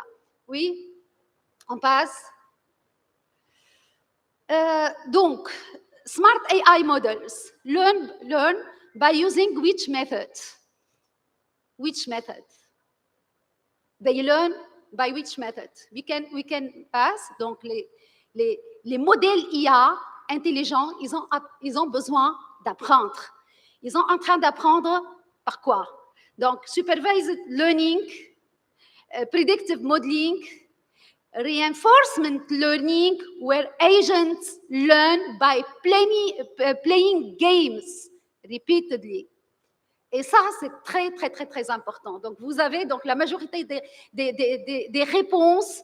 Et vous voyez, donc, je souligne bien en jouant des jeux d'une façon répétitive. Et vous allez voir ce process. Si ce process, parce que pour moi, le gaming, donc le gaming et ces technologies sont devenues pour moi une façon de penser. Ça dépasse la tech, mais quand on comprend leurs principes, ça devient une méthodologie, une approche qui drive notre quotidien en matière d'innovation. Et vous allez le voir. Donc, je souligne en jouant donc reinforcement learning by playing games repeatedly. On passe, je pense, la dernière question. Did you know that Unreal Engine and Unity and other engine is powering? Vas-y, voilà. Donc, c'est un moteur de jeu qui est à l'origine connu pour la production de jeux. C'est un moteur open source. Donc, is powering, donc il a impacté en matière de production le virtual production pipeline par rapport au secteur cinématographique. Tout ce qui est prototyping de véhicules autonomes, la visualisation architecturale, donc la simulation, l'éducation. Donc, si vous considérez qu'il a pu être à l'origine de il peut être appliqué dans tous ces secteurs, donc vous allez choisir tous ces secteurs et bien évidemment, donc maintenant, ces moteurs de jeu, c'est-à-dire ces technologies et ces langages qui sont connus dans la production de jeux sont maintenant devenus, ils ont impacté et on parle aujourd'hui des jumeaux numériques et des digital twins. Si on parle de digital twins actuellement, qui sont applicables partout dans l'industrie et partout, donc on peut parler digital twin d'un humain, d'une usine, d'un atelier, d'un produit. Et les digital twins, ça c'est parmi les technologies et les langages essentiels qui sont utilisés pour la production des digital twins. C'est bon, on a terminé. Voilà. Voilà. Donc, on a terminé avec cette introduction. On revient à notre présentation. Voilà. Donc, j'ai voulu à travers... On revient à la présentation, s'il te plaît. S'il vous plaît. Pardon. Voilà. Voilà. Ah, je reviens comme ça. Voilà, donc on a fait cette introduction pour voir combien la 3D et les technologies et le gaming sont en train d'influencer notre quotidien actuel à l'ère de cette révolution technologique que vit le monde actuellement. Donc, cette nouvelle ère donc, de la 3D et du gaming. Comment? Donc, l'IA, donc on va voir à ce niveau-là comment l'IA, elle a pu impacter le pipeline et le process de production et elle a accéléré le process de production, donc 3D, mais aussi on va voir comment le gaming a pu aussi influencer donc surtout la partie recherche en matière d'IA. Donc, les créateurs actuellement, donc il y a deux, mais on considère actuellement que l'IA, elle a augmenté la créativité humaine. Donc, et on est en train, en tant que qu'innovateur, en tant qu'éducateur, en tant qu'agitateur, si on peut dire, on est en train d'aller avec les créateurs pour leur expliquer et les outiller et dialoguer avec eux pour qu'ils le en train de le prendre comme étant donc un outil qui est en train d'augmenter leur créativité et de leur épargner des tâches répétitives pour qu'ils se concentrent plus sur la créativité. Nous sommes en train de mener des débats pour dire c'est le moment ou jamais parce qu'avec l'apparition des outils digitaux, les créatifs et les artistes se sont noyés dans la complexité des outils digitaux. Ils n'ont pas eu, ils ont couru derrière les outils digitaux. Et maintenant, donc, ils auront plus de temps pour aller vers et pousser la créativité. Donc, certainement, donc, on bascule d'une simple utilisation des outils digitaux traditionnels en matière de production pour aller vers des frameworks, des workflows, des pipelines qui sont plus assistés et boostés surtout par l'IA. Donc, et comme vous voyez ici, donc l'IA, elle a touché tout le pipeline de production parce que dans le pipeline de production 3D, on a ces trois phases, ou la phase de pré-production, la phase de production et la phase de post-production, où toutes ces phases ont été impactées par. Et ça, on le considère, nous, les pionniers de la 3D en Afrique et en Tunisie, on considère ça, ça va permettre, avec cette révolution en termes d'infrastructure et en termes, donc cette accélération en termes de framework de production et de pipeline de production, ça permet de démocratiser. On assiste à une démocratisation sur les deux plans, sur le plan outils, mais aussi sur le plan infrastructure, parce que le plus dur était d'adopter les technologies 3D, était cette lourdeur au niveau de la partie hardware, au niveau de la partie infrastructure et la complexité aussi dans le pipeline de production. Donc, avec cette accélération via l'IA, donc on voit qu'elle a pu impacter tout le process. Donc, on peut assister, on peut générer des modèles 3D rapidement avec des modèles IA, même les géants mondiaux comme Autodesk, par exemple, qui a résisté à un certain moment par rapport à ces softwares. Ils sont en train de produire leurs propres modèles, comme Bernini, ils sont en train de les tester, etc. Donc, ils ont joué le jeu, ils sont dans ce paysage donc d'IA, donc ils essayent à travers des modèles qu'ils sont en train de créer, de s'intégrer dans cette scène d'IA générative. Donc la génération des matériaux, l'animation et le motion capture. Parce que quand on parle de digital twin ou on parle de jumeaux numériques, donc aussi on parle de jumeaux numériques humains. On parle de jumeaux numériques humains. Et maintenant, avec la motion capture, qui a été accélérée avec de l'IA, il a été plus démocratisée avec l'IA. Donc, elle est devenue accessible. C'est-à-dire, on peut produire actuellement des human, un digital human, donc qui est likeness, qui est comme dans le réel, et avec la mocap, on peut aussi transférer. C'est-à-dire, je suis actuellement, donc je peux faire assister la communauté donc à travers mon avatar, en passant mes émotions, en passant mes expressions à mon avatar, ok? Donc, et ça, c'est à l'aide de la motion capture qui est devenue vraiment accessible. Des mondes gigantesques peuvent être générés automatiquement actuellement. Donc, auparavant, il fallait des mois et des mois pour produire un monde 3D. Maintenant, c'est devenu donc accessible. Donc, comme je l'ai dit, ça permet donc de booster la créativité, donc c'est de rentabiliser et d'optimiser le process de production et rendre plus accessible et moins cher donc le coût de production d'un asset 3D. Et ça, c'est pour cela que j'ai dit, c'est le moment ou jamais pour penser à des use cases, à des cas d'utilisation, comment peut-on impacter donc nos écosystèmes et comment, parce que c'est devenu vraiment très accessible. Maintenant, on va voir comment le video game a pu influencer le secteur de l'IA surtout en matière de training. Et ici, pourquoi il a pu l'influencer?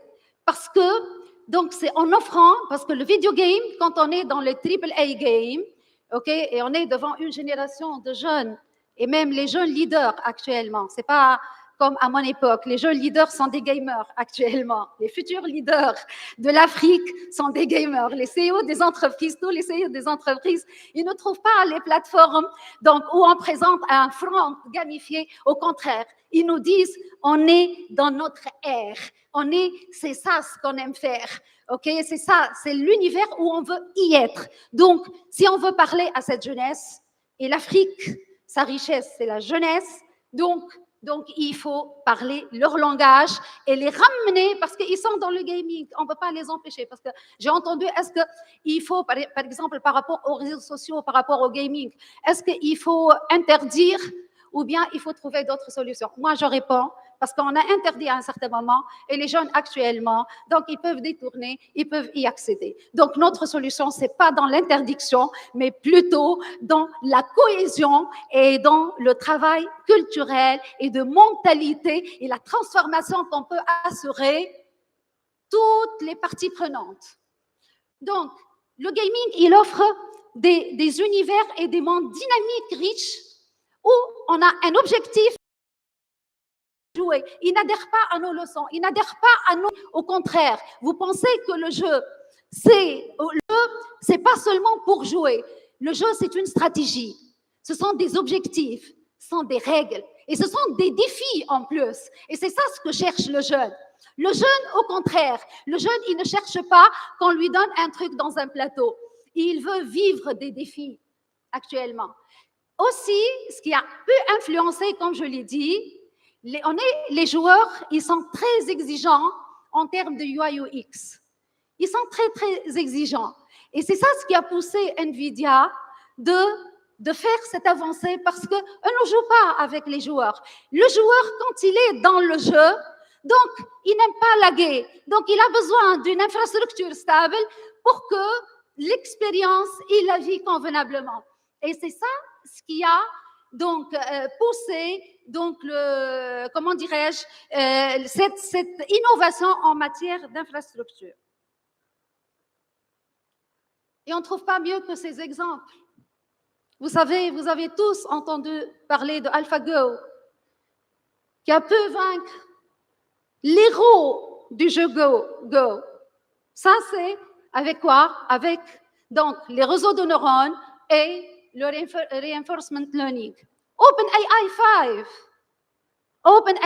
5, il a été entraîné à l'aide de Dota 2, le jeu. Il a pu vaincre aussi des équipes de jeu. Et en 2019, aussi, DeepMind, AlphaStar, il a pu. Et la particularité de ce jeu, c'est que d'habitude, dans les jeux, donc, on a un world et on voit le bout du tunnel. C'est-à-dire, quand on navigue dans le world, on peut voir et on peut mettre une stratégie. Mais ici, c'est comme si on est dans l'obscurité. C'est-à-dire, on ne connaît pas où on va aller. C'est-à-dire, c'est la prédiction, c'est l'anticipation. Et ça, l'IA, c'est nous, humains, dans nos approches et dans nos systèmes, et surtout les systèmes éducatifs, on laisse cette jeunesse essayer, faire des erreurs, et on tolère les erreurs, parce que nous, dans nos écosystèmes, excusez-moi, nous, dans nos écosystèmes, on ne tolère pas l'échec. Donc, les jeunes, ils sont dans les jeux parce que c'est permis pour eux. L'échec, pour eux, c'est un challenge, c'est un défi à relever, au contraire. Si c'est toute une question, je vous ai dit au début, ça dépasse le fait que ça soit une technologie que nous sommes en train d'enseigner, mais pour moi, c'est devenu donc une approche, une façon de penser. Et ça, ce qui est très, très important. On le laisse faire des erreurs et pour qu'il fait mieux, il fait mieux, il fait mieux. Et tant que le challenge, donc il devient de plus en plus difficile, c'est ça ce qui va faire un push. Et c'est ça ce que nos systèmes éducatifs et d'enseignement devraient comprendre. Donc, tout cela, maintenant l'Afrique, quels sont nos piliers? Et quelle est l'opportunité pour l'Afrique par rapport à tout cela? Parce que moi, depuis plus de 25 ans, j'ai investi dans la 3D, dans le videogame depuis 1999, et j'ai fait mon champ de bataille de cela. Et maintenant, avec cette révolution, c'est devenu vraiment une réalité. Et donc, on peut vraiment profiter de cette vague pour que nous puissions se positionner. Donc, on peut penser à un système sustainable and digital ecosystem, sustainable and connected. Comment? Donc, on peut penser à un système donc durable, parce que la durabilité, c'est quelque chose de très, très important, et connecté. La durabilité et la connexion. Donc, en allant, en pensant à ces trois piliers, je parle bien évidemment de la partie technologique, mais la partie technologique, comme vous allez le voir, ça n'a pas de sens si on n'intègre pas la technologie dans son écosystème. Et moi, je travaille en tant qu'innovatrice, je travaille dans un écosystème de Sud et j'essaye de comprendre quels sont les paramètres socio-culturels, géopolitiques qui nous empêchent et qui nuisent à cette innovation technologique et on essaie de les transformer en modèle. Donc, comme vous voyez, donc 3D Real Time, parce qu'aujourd'hui, le confort qui nous offre cette plateforme, ce confort, donc ça nous permet d'aller penser à des univers immersifs. C'est permis maintenant, parce que les plateformes, et c'est en plus le UI UX 3D immersif, ça permet à nos end-users de ne pas leur dire « appuyez sur ce bouton, allez ici », ils seront intuitifs comme dans le monde réel. L'interopérabilité, les standards open source qui sont là. Et essayez, s'il y a des skills et des compétences où vous allez vous pencher, déjà NVIDIA a des cours et des cursus USD, il y a une demande énorme par rapport au développement USD, par rapport à Omniverse. Et aussi, il ne faut pas oublier donc, la partie infrastructure. Pourquoi faire? Pour que nous puissions donc, connecter toutes les industries. Vous voyez ici l'infrastructure, les technologies. Il n'y a plus de barrière entre les technologies. Il faut qu'on pense à l'innovation par rapport à notre impact écosystème. Quel projet je vais mener, pour quel indicateur et pour quel impact mesurable. Et par la suite, j'essaie de ramener quelles sont les technologies et les compétences dont on aura besoin pour pouvoir le réaliser. Il ne faut pas suivre, être followers par rapport à une technologie bien déterminée, mais il faut penser impact, ok, et réalisation de projet, et par la suite, donc, aller vers la technologie. Donc, pour penser quoi? Pour penser des nouveaux emplois, on a besoin de l'employabilité et de la création d'opportunités pour nos jeunes, des marchés et aussi à des nouveaux business models. Donc, l'Afrique, elle est au centre de ce chiffre, ok? Donc, de cette transformation, parce que la jeunesse, elle est bien préparée. La jeunesse, l'Afrique, et c'est la terre, le continent de la jeunesse, et la jeunesse, son état d'esprit est très bien préparé. On n'a pas besoin de la sensibiliser par rapport à l'adoption de ces technologies, ok? Pourvu que nos décideurs, ils l'acceptent. Donc, comme je l'ai dit, donc ici, ça c'est le global. Maintenant, on va essayer donc d'aller vers le local. Qu'est-ce qu'on a fait? On est en train de switcher en tant qu'école de formation, parce que je suis à la base une académicienne qui cherche dans l'ADN, c'est l'innovation. Au début, en 99, notre écosystème et l'écosystème africain, il a besoin de formation. Maintenant, l'écosystème, par rapport à ces technologies, il a besoin plus d'innovation, d'accompagnement et surtout de matching de compétences. Parce que pour aller faire des projets et des cas d'études complexes, donc la pluridisciplinarité, donc ça suppose quoi? Les silos dans nos universités, il faut les illimiter, les éviter. Donc, il faut aller vers un matching de compétences. Et c'est ça ce qui va nous permettre de produire des systèmes digitaux, donc durables. Voilà, donc c'est pour cela, ensuite, vers notre Living Lab. J'ai monté un Living Lab qui est un concept donc initié par European Network of Living Labs, et qui est basé sur une méthodologie 4P. Public, private, people partnership. Et comme on a besoin de cette dimension de people, toujours on parle de 3P, public, privé, et on oublie le citoyen, on oublie l'acteur social. C'est avec qui, c'est pour qui on va vulgariser l'IA. C'est qui va-t-on impacter? On va impacter ce end user. Donc, on est academic partner of Epic Games, Autodesk, et on est dans le emerging chapter of NVIDIA. On a pu toucher plus de 21 pays. On a des produits à impact dans le domaine culturel, dans l'employabilité, etc. Et je vais juste partager un projet, donc pendant ces 3 minutes qui restent, un projet pour montrer comment on a pu créer de l'impact mesurable. Pendant plus de 23 ans, j'étais en train d'expérimenter. On a beaucoup formé, mais on n'a pas vraiment pu accéder à des institutions comme l'Union africaine ou bien à des bailleurs, donc avec qui on peut vraiment mener des projets à envergure et à impact africain.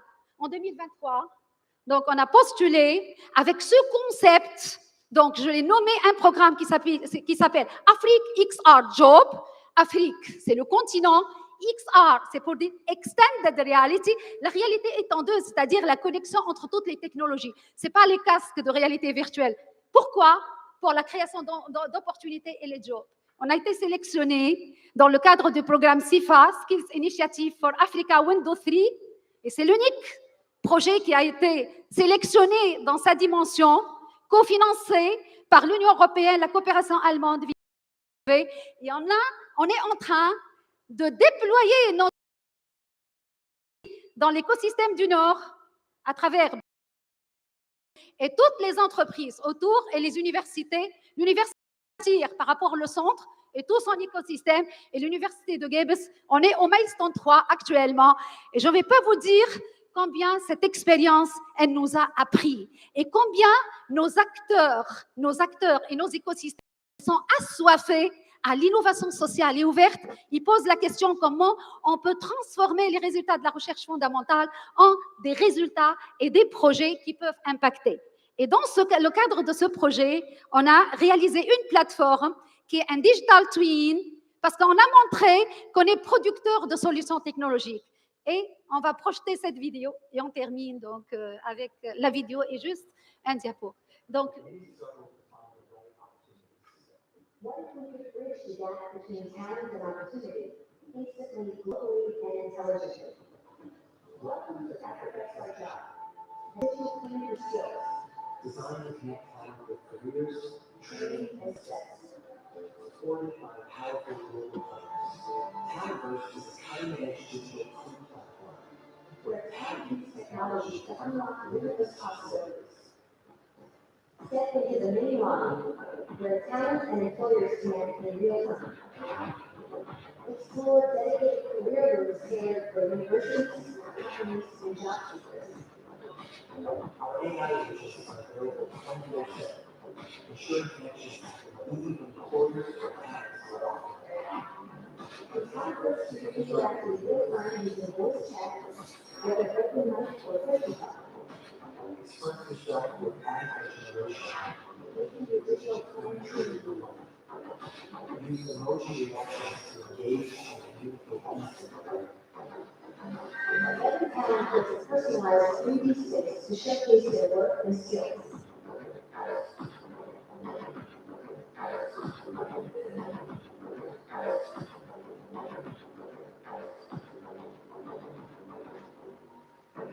With guidance, our AI-driven training hub pairs talents with essential soft skills. Our advanced dashboard delivers real-time insights, helping institutions and companies find top talent efficiently. Innovators can showcase their ideas in a picture, connecting with investors and industry leaders.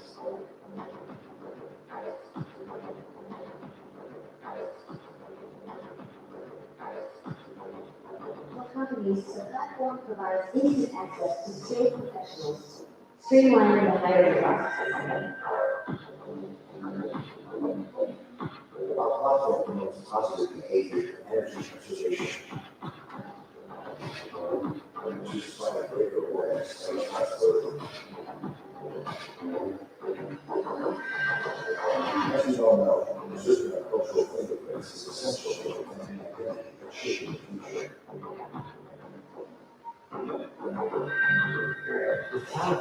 are not just creating jobs.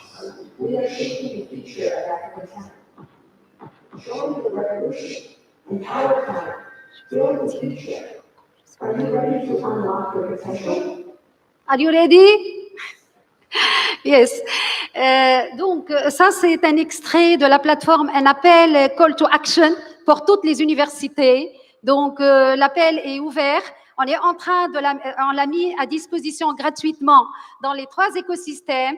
Donc, s'il y a une université ou bien une école qui veut intégrer cette solution for free, donc voilà. Donc, nous sommes là pour en discuter par la suite, venir vous faire des démonstrations, parce que le fait qu'on soit dans le projet, et on est au milestone 3, et le milestone 4, il est fait pour tester ces plateformes et faire sortir un business model. Je termine maintenant avec cette conclusion, donc c'est pas la technologie qui toute seule qui va être le levier de ce qu'on est en train de faire en matière d'innovation et d'impact, mais plutôt l'approche Living Lab, le fait de co-créer, de co-designer, donc avec toutes les parties prenantes, en prenant en considération les acteurs de notre société, le citoyen, la start-up, tous les acteurs de la société. Donc, et aussi, donc c'est créer un univers où la partie éthique, elle serait prise en considération, mais essayant d'aller vers des fronts qui sont immersives, qui sont intuitives pour nos bénéficiaires finaux, si on veut les engager dans des solutions digitaux. Et vous voyez ici notre modèle qui est basé donc sur la collaboration entre l'humain et l'AI agent, basé sur le cutting edge technology, mais on n'a pas de barrière entre les technologies. On essaie de connecter les technologies et les skills pour l'intérêt du projet. L'approche qu'on est en train d'utiliser, donc c'est l'approche Living Lab, qui est basée sur la co-création, donc pour mener des projets à impact social avec des indicateurs mesurables. Merci pour votre attention et merci aux organisateurs.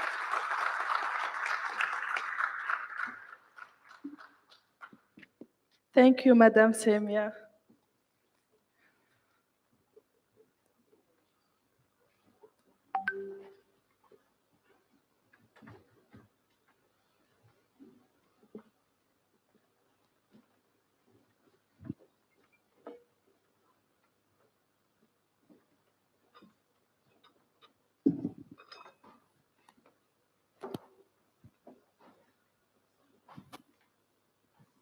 And now let's continue with our next keynote with Mr. Gerard Oliza Ashar, Trust, Threats and Transformation AI Role in Africa's Digital Future. Welcome.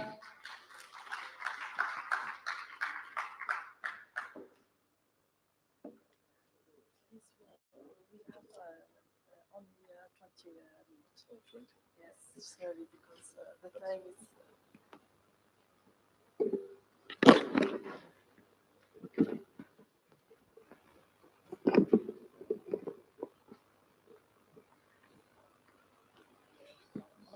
Good morning. I think it's still morning. Yes, good morning, everyone.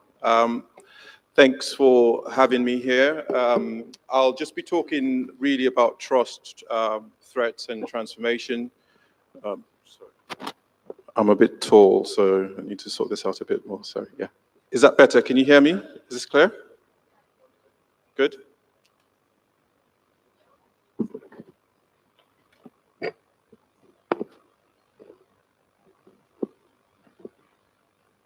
Okay, yeah, I think that's better. So, first of all, I just want to start, I've only got a few minutes, so I'll just try and read and try and engage at the same time. Thanks to GAICA for this, organizing this event.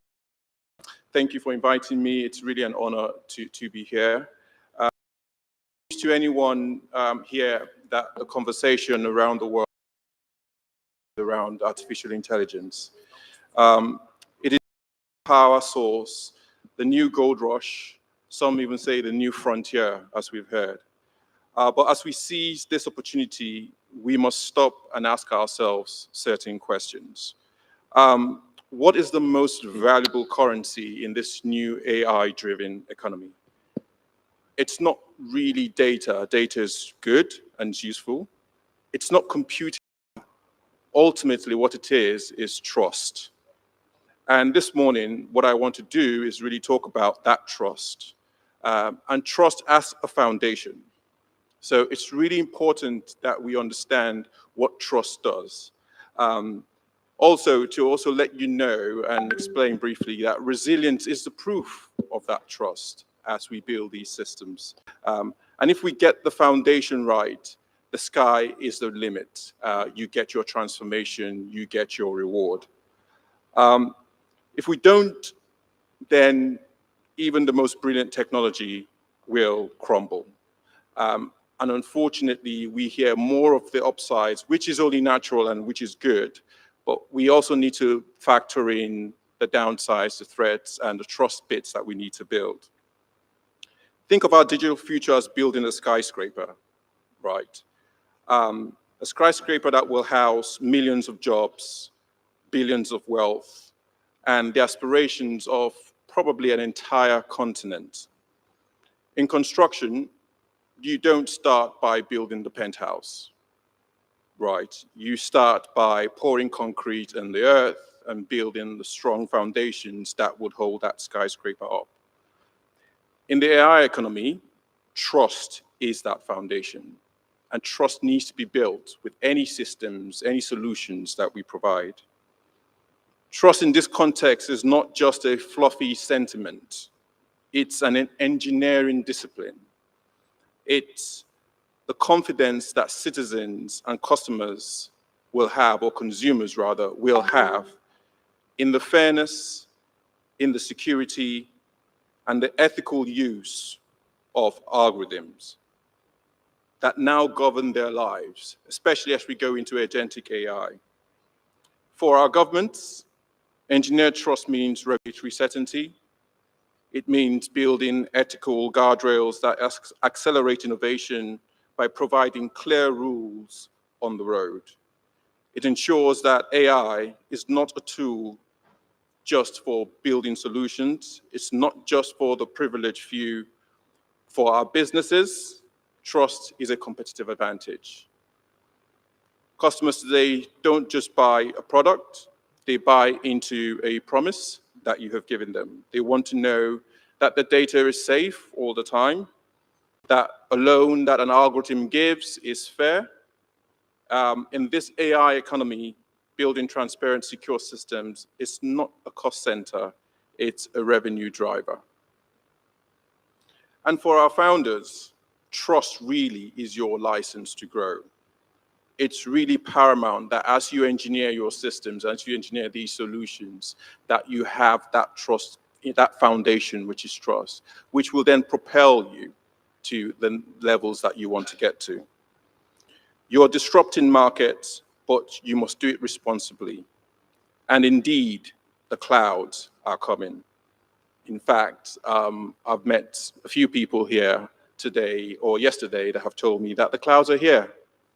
The storms that will really test this trust that we build are already here. Trust is a precondition for scale. You can't scale a system that nobody believes in. Again, trust is the foundation. Now, the three types of storms, well, there are many types of storms, but I like to categorize them into three really significant ones. But they all do the same thing. They all want to break confidence. These storms in the forms of threats are here to test our resilience. No matter how strong our foundation is, it will be tested by storms. The three storms I talk about in my role and in my job is deepfakes, right? How can we ensure that what we see is actually real? We saw that even yesterday on a video that was played. Nelson Mandela came back from the grave and spoke to us. How fantastic that was. But imagine if that was someone a CFO in a global organization trying to dupe their employees. And that's happening today. We face these storms in ways that we have never seen before and we can never think of. So it's really important that as we build, as we scale, we also train to secure these systems.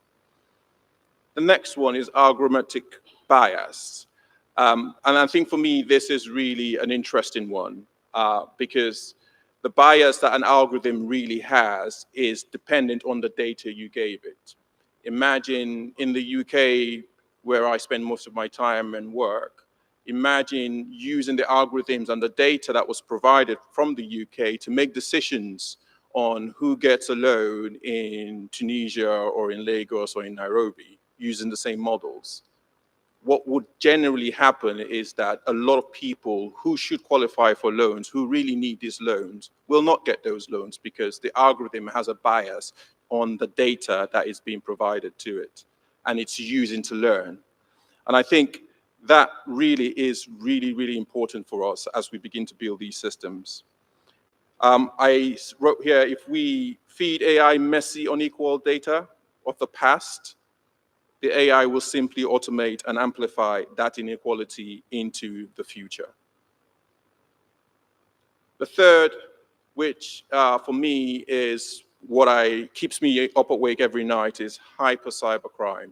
Cybercrime has moved into a totally different space at the moment. If I need to set up a ransomware attack to, say, a huge commercial bank, I don't even need to know how to code.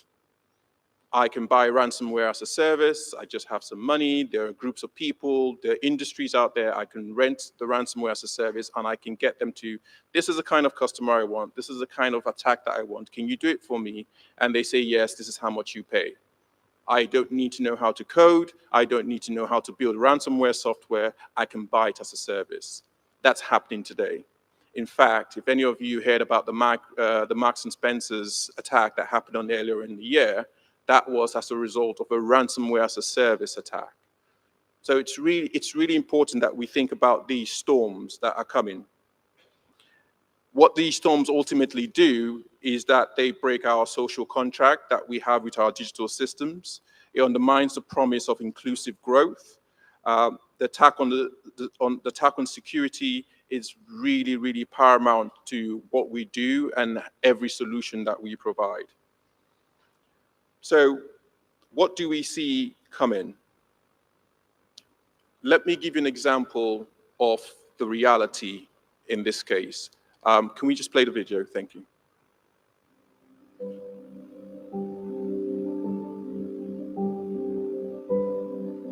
In a quiet valley, the day begins with promise. Above endless olive trees, AI-powered drones rise with the sun, scanning every leaf, every shadow, every drop of soil. Their data flows to a small startup a few towns away and to the bank that funds the harvest. 3 partners bound by a single intelligent system: farmer, innovator, investor, trust made digital. But inside a shared code library, a new update waits. A competitor hides a few silent lines, a rogue module disguised as improvement. No alarms, no warnings. Just trust assumed. Within minutes of deployment, the drones begin to hallucinate. Healthy trees are marked as diseased. Automated sprayers engage, alerts flood dashboards across the network. The farmer's loan freezes. The startup's investors panic. The bank's models recalculate risk, all in perfect mechanical logic.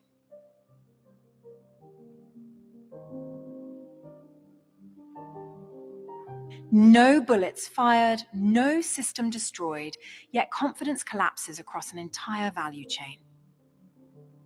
A few hidden lines of code and trust contagion. When one intelligent system falters, the shock spreads faster than we can see. From farms to fintech to one failure, many consequences. Because intelligence without verification is vulnerability.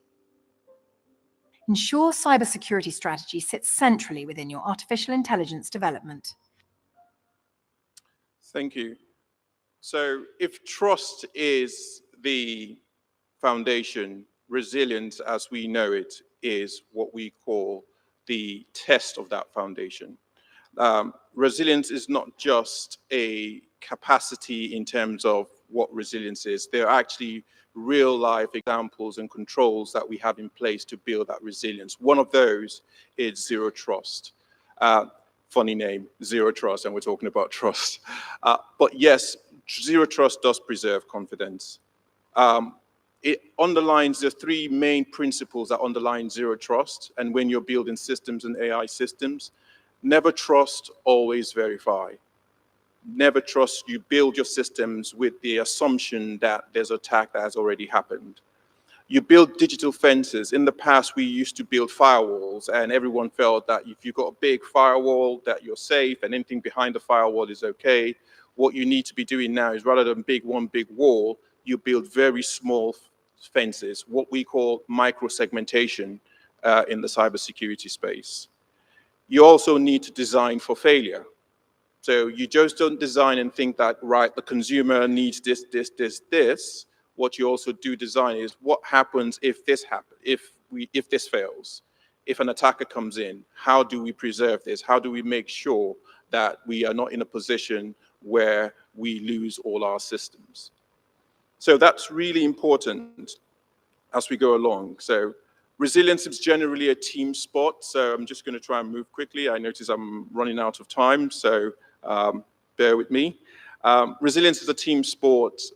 Governments have a role to play in this. They need to set policies that are right. They need to ensure that whatever policy frameworks they do enables and encourages resilience in need to take resilience, they can imbibe resilience into their business models. Now, if we do this right, what we do get is accelerated, equitable transformation, the reward. And what I want to talk about very briefly is what we call the leapfrog opportunity. We've heard that quite a few times. Kareem mentioned that yesterday. In fact, his book is named Leapfrog. I really recommend you read that book if you got the chance to. And what it presents is the opportunity before us as Africa as a nation.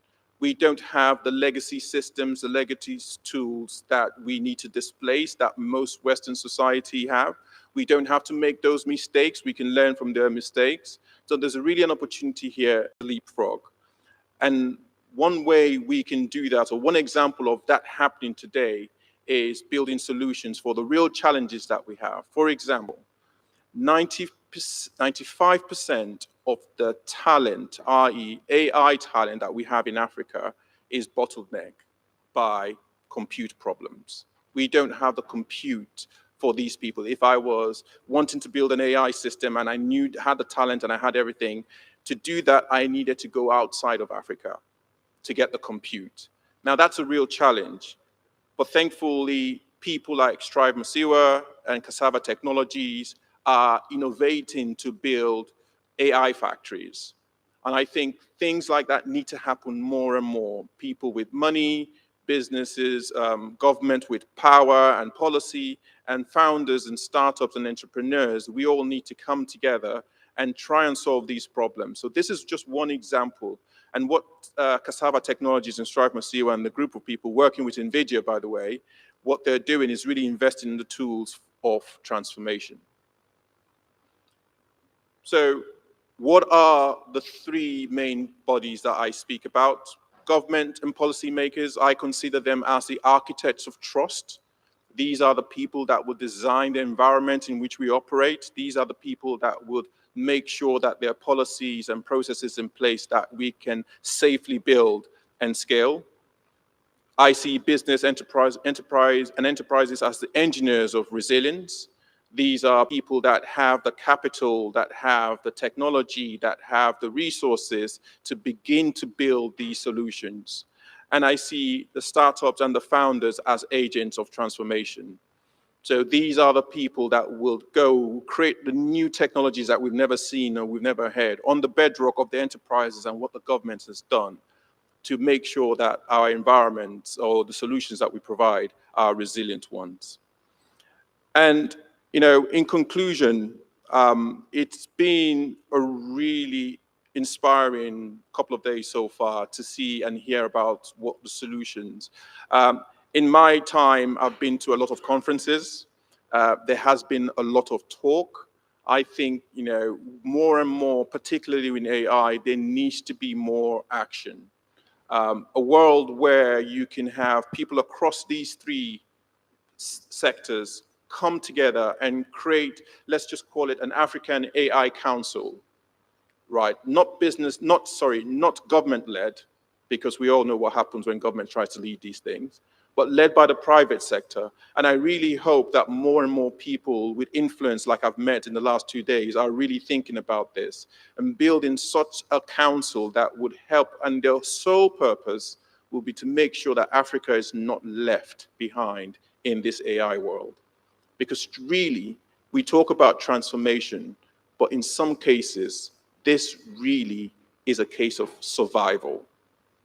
A world where we just consume AI from the West, depending on whatever they do, where we are just consumers of AI, it's not a future that I want my children and my children's children to live in. We really need to take this seriously and really take deliberate actions as a continent to really begin to take ownership and take leadership. And I think leadership is where it's failed us. I think it was mentioned yesterday that it's not necessarily a talent gap, but we have a skill gap, which is really around politicians, business owners, people that really can move things forward, not necessarily engaged in this. But we have a role to play. If we know about these things, we need to be pushing this forward. So I conclude, and I say the world is watching. I really hope we get to a position where we can really build trust as a foundation, resilience as the proof of that foundation when those threats come, that we can withstand any attacks that come. And finally, transformation as a reward for what we do when we do these things right. With that note, and on that note, I'd like to say thank you for listening. Thank you. Thank you for this great presentation. And now let's continue with the next keynote, Responsible AI and 6G from Connecting People to Solving Global Challenges. Please welcome Dr. Shay Maghribi Meshteri, Senior Research Leader in Responsible AI and Future Network. Thank you. Thank you. Can you see me? Because I think I'm like a lot of blue. Okay, so let's start. So I want you to imagine that you are like in a small, imagine that you are in a small remote village where there is no clean water, healthcare, or even enough food. But in the same time, there are teenagers that are scrolling through social media, that are streaming videos and sharing like what is happening with the world. So today we will talk about AI and 6G. But before, I want to mention and to clarify that I will try to share what is happening in the telco sector, because I'm working for Nokia, and then try to map what is happening and to try to understand if there are some opportunities for Africa to just inspire and try to understand what is happening. So before talking about, it's not working.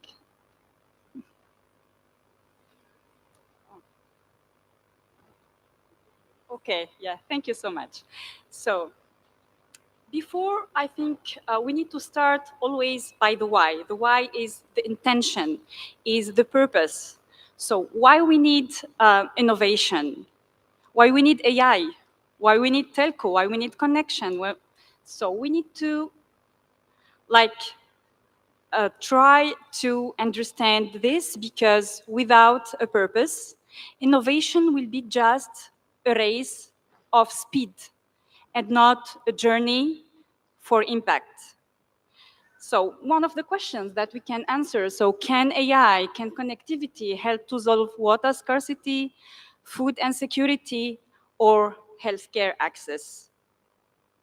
So let's start with connectivity. So what is connectivity? So it's obvious. So telco is connecting everything. So telco is the invisible backbone of communication. Without it, there is no internet, no calls.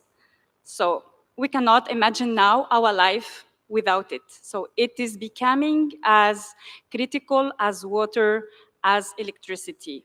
And you may ask also why I'm talking about this and what is like the relationship with Nokia, just because you remember the iconic phones, but this was before. So now it's about networks, networking. And we need to understand that AI and telco are friends. And AI has been used in 6G, in 5G, sorry, and even before as a tool to optimize and to enhance the performance. But it was just an option. It was not an obligation. So we can do it, but now with 6G, the situation will be different. Why? Because with the AI growth, mainly with the LLM growth, we noticed, and we will notice more, that the traffic is growing, and it will be growing also more and more. So this is really exponential, and this does not happen before in the history of innovation. So this is bigger than internet. This can be equivalent that this can be comparable as the discovery of fire. So this is really the beginning of a huge super cycle. And now we have communication between human and AI. So we are all using ChatGPT or other models, etc. But we will have soon communication between AIs, AI to AI. So we have witnessed already the LLM model phase, and we are starting agentic AI phase, and the next phase will be native AI. So 6G will be different. 6G is not like 5G because AI will be integrated deeply in the network. It will be the DNA of the network. It will not be an option. It will be a must because it's not possible to deal with the complexity, with the traffic growth, and spectrum is limited. So it's not finite. We need to use more and more AI to be able to manage the huge traffic. So as I have said, it's a revolution, not an evolution. So here for 2G, 3G, so the objective was to build human communication. So you can think about calls, about SMS, about text. For 5G and 6G, we're supporting machine-to-machine communication. And the real revolution will happen with 6G because of the AI growth and with the recent boom. So AI is not just a bubble. So it's, as I have said, a huge super cycle that is starting. And 6G will play a key role. So here, I'm speaking about the role of 6G to AI, to support AI. So before, I was talking about AI in 6G, or how AI will enhance 6G. So this is the first part of the relationship, because the relationship is bidirectional. So the first relationship is AI to make the network more intelligent. But 6G will also play a role to bring AI to another level, so to reach global connectivity. So we'll talk about connecting billions of agentic AI. So you may know maybe about the recent partnership between NVIDIA and telco. So this is starting now. So, and to summarize the key aspects of this revolution, so 6G will be AI native. Edge computing also will be empowered, so data will stay inside, data will be next to source, closer to source, and also keep in mind that 6G will play the role of orchestrator of managing those agentic AI. And this is just the starting point. This is the beginning. So we will move from the role of pipe to a more intelligent system. So, but now, okay, so I provided high overview about the technology, where telco and AI are going.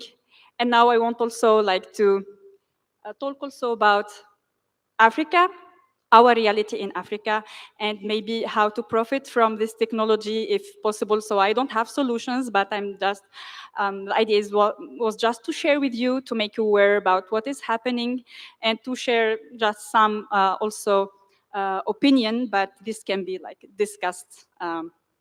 So I think in Africa we have opportunities, and for sure we have challenges. The first opportunity that we have is this young population. Africa is the first young population in the world. We are also educated. We have renewable energy. We have sun, we have wind, so we can power data centers. But in the same time, we have a lot of problems. We have problems related to the infrastructure, have environmental challenges. Even infrastructure can be about roads, but it's also about telco. We don't have all the same level of maturity. So some countries are using 3G, other countries 4G, and some countries are starting to use 5G. And we have also problems related to healthcare infrastructure. So it's also a challenge. So that's why we need to map this technology to our reality, and not just to map use cases from other continents, from Europe, for example, to our context. So we cannot imagine that we'll think about connected ambulances in a country or in a village where the infrastructure is very bad, where roads are damaged, or if we don't have enough hospitals, or if the hospitals are too far. So it's not realistic at all. So we need to start by the why. So the key is the why. And I think that we need in Africa to start by the use cases, as I have said, by agentic AI. So I think it's the moment to move to agentic AI. Otherwise, it will be too late. So 6G will start tomorrow, and telco is growing. We have hyperscalers also. So I think our strength will be those use cases. If we'll be able to have a strong African agentic AI, like a layer or framework, or we need to be strong in agentic AI and to own it, to be able to have impact. So we can think about different use cases. We can think about healthcare. We can think about education. And when I say education, so it's for the future. We don't rely now on education to lead AI, because it will be too much. So kids will not wait to kids to grow. So we need to act now, but this is for the future. We need also to be careful, because we don't know also about the social impact of AI. So technology is good, but we cannot give it directly to kids. We need to be aware that we need to adapt it. We need to help kids also to boost their intelligence, to have adapted solution according or personalized solution according to each person. We can also, like everybody talked about it, also I'll not take a lot of time to talk about smart agriculture, teleworking, giving more opportunities to women in Africa to work. Also, we can think about use cases related to energy, and I think all of this will like create a big opportunity when it's related to agentic AI. But no, so dream is good, so it's good to dream, but like how to make this dream a reality. So we need also to understand that we need to do like a lot of efforts, and we still have some issues also to make this dream true. So we don't have a unified vision. So I don't think that countries are aligned, African countries, or share the same vision, or have even a strategy, a long-term or short-term, I'm not aware, to lead AI, to help startups in Africa. I don't know also if we have African collaboration, African project, like the project we have in Europe. This is important, so we need to gather experts from different background. It's really important, and to have an inclusive ecosystem. Regulation also is important, standardization, and also finding. So we need finding to be able also to make this dream true. So it's like, it's a big challenge, and I will finish with a question. So is Africa ready for this challenge? Thank you so much. Yeah. Thank you, Mr. Shaima. Do you have any questions? Any question, please? They're hungry, I think. Thank you.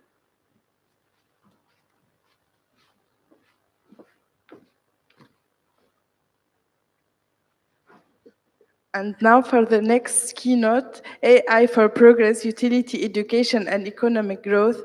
Please welcome Mr. Marzouk Kamel, CEO and Chief Data Scientist at Eoxin AI.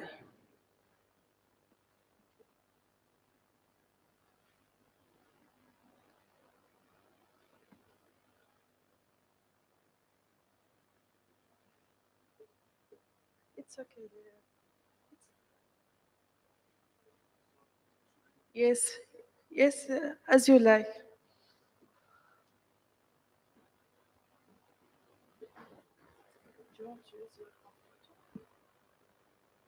It's all you can use this one, which is visible. Okay. Okay, great. Thanks. Sorry, the title changed, so it was the first title. I more wanted to talk about the vision of AI rather than technicality, but I think I'll talk more on the technical side. My name is Marzouk Kamal. My company is based in France. So since our company is listed in this GAICA, we have almost 30 job applications from Tunisia. I wonder how it happened, but so yes, today I'll mainly talk about a bit of overview, technical overview of large language models and agentic systems and their security, scalability, and explainability. So AONEX, our company is based in Paris. It's a consulting and cybersecurity and cryptography company, and we are active almost 10 years. And we have two products in the market. One is public domain, is Blaze Quantum. It's an end-to-end encrypted data security solution, and in Quantum Safe. And another is NV, which is not public domain. It's for enterprises, and based on API and some user interface. It's also Quantum Safe end-to-end encrypted interface. I'll explain why I put the star later on. So it's more private AI for enterprises. So, sorry. So our main topic would be three main topics we'll touch. So it might sound a bit academic. At some point, I was a teacher also, so university teacher, so it kind of comes back here. So first one is a large language model and small language model and agents. And second is explainability, what it means by explainability. And the third one is the security of data and infrastructure. So we'll touch on the topic. We'll not go too deep, but just to give an overview and which kind of aligns with what we do in our company and our products. Okay, so today you already know what it means, what AI is everywhere. And AI is a bit too much everywhere also. Sometimes we don't need it, but it's there for some reason. But in general, it's quite a useful tool, particularly large language model. So we have all this research and research analysis and finance and other industries are all everywhere there's a use, but we are still perfecting the use case so that it's more, let's say, actionable. It's still, we are trying a lot of different things to make it useful. So I'm sure some of, many of them know, just I always keep this slide, is what is large language model?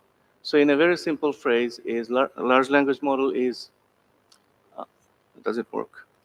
A large language model is a probabilistic model which samples the next token given previous context. So it just predicts the next word or next part of the word. So it's a miracle that it even works, but it does work, and this is how it learns. So, and it's a very old idea, almost 20-year-old idea, but when computer got powerful, GPUs got powerful, we start to see a good result because we could use the same idea on very large amount of data and models. Okay, so as AI adoption is increasing, as you can see, and the reference is very small, you cannot see most likely. And one of the bigger problem comes in the AI models are getting much bigger. And although it's very useful, it's not very financially sustainable. And it's not for everyone. And only few companies can actually sustain such a big model as a service. Even the biggest companies are losing money. They will be profitable, hopefully, but not today. So the main thing is cost. The large language model has some cost problem. And second one is it's still a black box. It has a way to make it less of a black box, but still is a black box. And the security risk. So the two parts of security risk in a large language model. One is the model itself. We do not know how many weaknesses it can have because we just do not know how it works still. So we try to research different ways, and I'll cover some of that. But another is the data risk. So the models that we share a lot of things with the model. So our personal information, our IP, all the other information, that's kind of read clean text, plain text by a model. So that's also another problem. And we have to find a way how to solve this problem. But today it's still a challenge. So just to give an idea, order of magnitude, idea that LLM, how much money and energy it consumes. So human brain takes 20 watt of energy, or in an hour, watt hour. To train a ChatGPT, it takes megawatts of energy, thousands of megawatts. But also the inference, just not to train, just to use it, it also costs 1.7 watts per hour, for example, or if you can see in the below, lower part. I don't know if it's working, but anyways. So it's a problem. Energy is money in the end, so it actually affects a lot.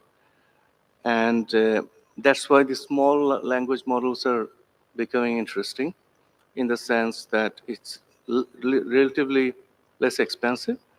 And our goal is to make it more, let's say, accurate enough so that with their weaknesses, we still can use it and make it useful for our own personal or enterprise use cases. So, and yeah, I'll not go through all this detail, but one of the main thing is small language model can be made very useful, but we have to provide enough data for a particular domain to make it more useful. And just to give, it looks complicated, more complicated than it is actually. So if I had this, does this pointer work? No. So on the left side, the user uses an enterprise app. It could be anything. So when you send a query, it transforms to an embedding. It's a vector. We call it feature context or feature vector, or just simply embedding. And we send it to the large language model, and it gives a response. But there is another thing: is we can also feed information. It could be documents, files on the, we call it knowledge base, for example. So we can feed it, and that data could be embedded, like made it meaningful, and we can use that data. So that's one of the way we can make a model, providing a lot of private data or enterprise data without exposing everything to the public. So we can have our own little world in which LLM works and efficiently. And it can be shown in a very simpler way, much simpler way, so that it's more visually easy to understand. That other part that where we say that we can feed a knowledge, we call it RAG, Retrieval Augmented Generation. The reason is when you search, it kind of looks in the database, tries to extract information close to the query, and you can get a result. And there is a good implication or benefit to that as well. In addition to be able to interact with your data, it also comes with the benefit of explainability. I'll come to that. And just to give an idea, that's quite relevant here, because how this RAG works. In general, how the LLM works.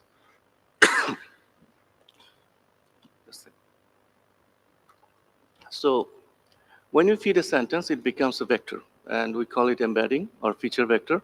And in a n-dimensional space, on the right-hand side, if you look at it, this is a point we represent it in a 3D.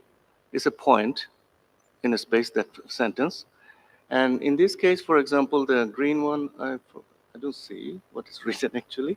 Whatever it is we're asking, it will look for information very close to, in that space, in the meaning or in the context. And that's how we can actually relate a huge amount of information, but just look into the information that's more related to the question we asked. So that kind of gives you the idea how ChatGPT or other large language models actually understand when you ask something, how it extracts. It just looks for the neighbor of the question. And from that, it extracts information and recreates the scenario. And so if you ask one question, it extracts like 100 sentences internally and iterates and generates it and sends it back to you. And why I was talking about small language model, because it's quite important. The small language models are kind of a tool to agentic system. And in the sense that if you have a system, let's say on the left side is a normal large language model, and on the right-hand side is an architecture of, let's say, agentic system. So it's the same thing, but only the main difference is there is an agent which is a supervisor who basically communicates with all the agents, and they can have their own data or everything, but not necessarily. And they can do different purpose. So that means each of the small agents may do small tasks. They're small, cheap to operate, and you get a response. And basically, ideally, the outcome is better than the cost that we spend, but that's debatable still. One of the example, let's say if you do a document search or research on articles, so there could be, let's say, 2 or 3 agents. One is information extraction, another is planning, another is report structuring, let's say, and another is doing something else. In this scenario, there are 4 agents. And one of the things I skipped, I have to come back to that at some point. So one of the things about the large language model, it can actually call functions, which is API, to interact with the outside world, like making a Google search, for example. So in that sense, it can gather all this information, interact, and repeat if it's necessary, and produce a result on the right-hand side. And that's more or less it. And the problem is, you can do the same. with the large language model. Not a problem. Just you have to write the big instruction set. And only difference is in the small model, it does something, it repeats. There's a sequence. One model finishes something, it sends to other model.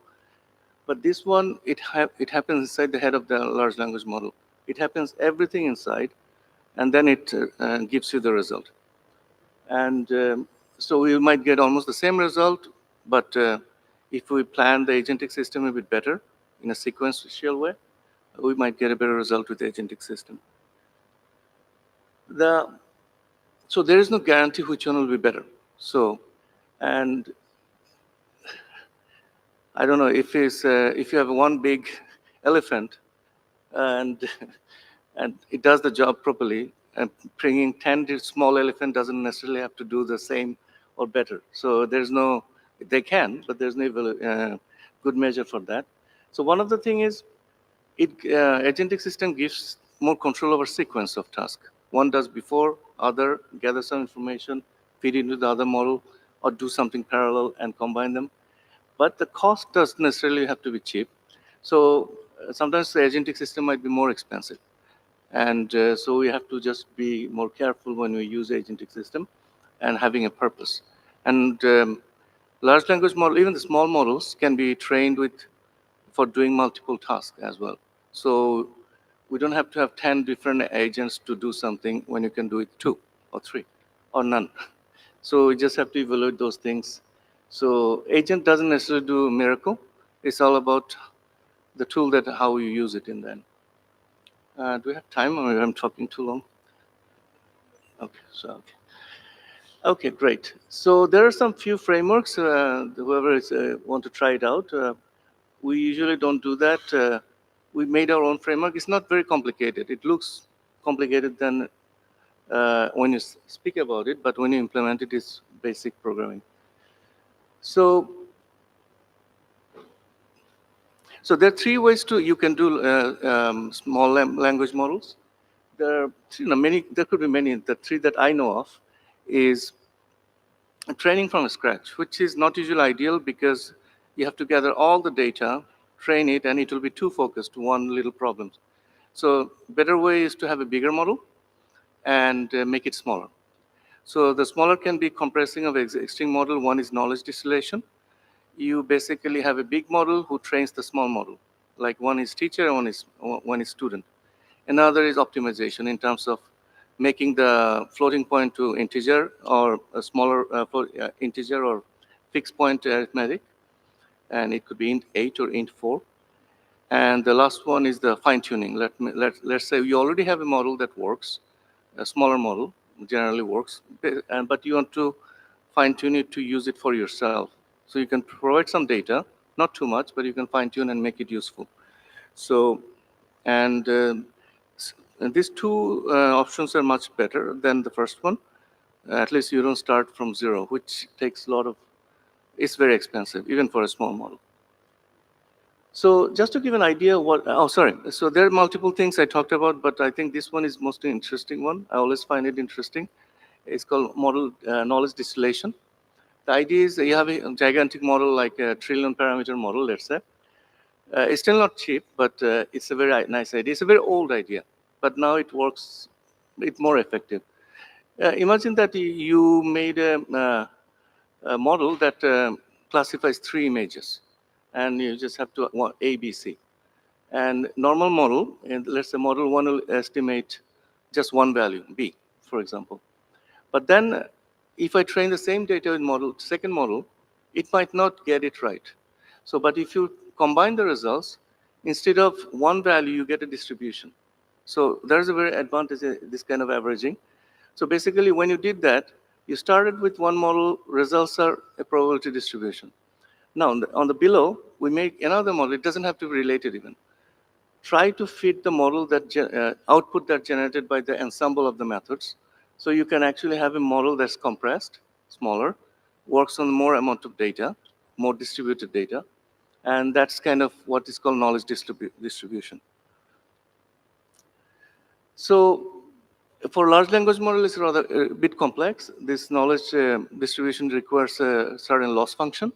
And that's That's kind of reflects here, but the basic idea is the same. So you have a bigger model, the teacher model we call it, which teaches a smaller model, which is much smaller. One could be, I don't know, billions, another is just 1 billion, maybe. It could be like this. So, oh yeah, sorry. There is one popular example when DeepSeek was released. So one of the things they did is called distillation, and they used it much more effectively than others, and it became much more popular afterwards. And if you go to any API service who serves open source, you will realize that they said DeepSeek, below they say Llama 3, for example. The idea is, when you do distillation, the architecture can change. So you can start with a very complex architecture, but you can train it, and you can use the big model to train a smaller model which is less complex, but still performs very well. So this is one of the beauty of using distillation. You can change the architecture and get a good result still. So the idea of explainability, we talked about a few things.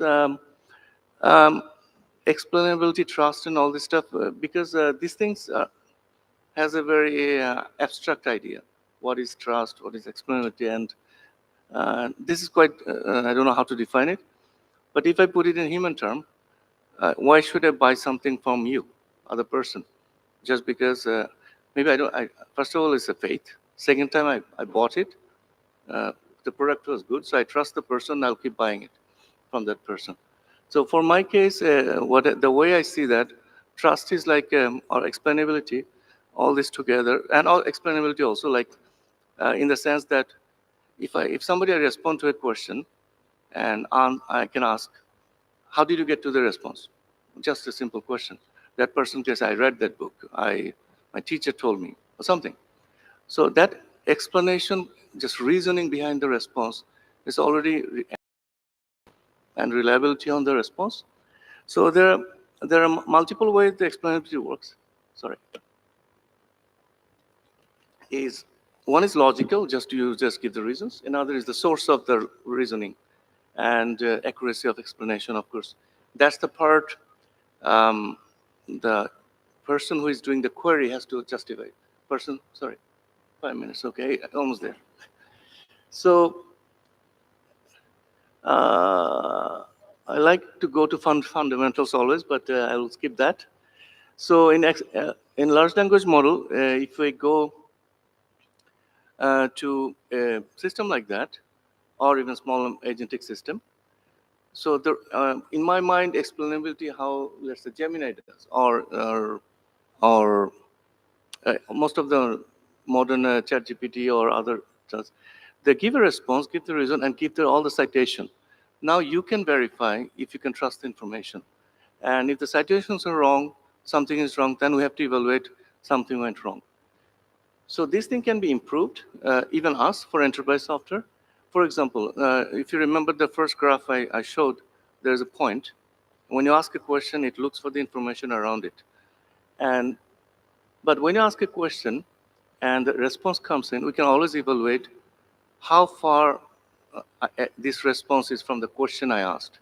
And from that, you can actually have a score, how much I can rely on the response. And that's kind of, that also adds to the explainability of the term. And I don't have much time, so scalability, security, maybe I should keep that. So anyways, I'll take some questions, so thank you. So I wanted to talk about a few things, but it's not important.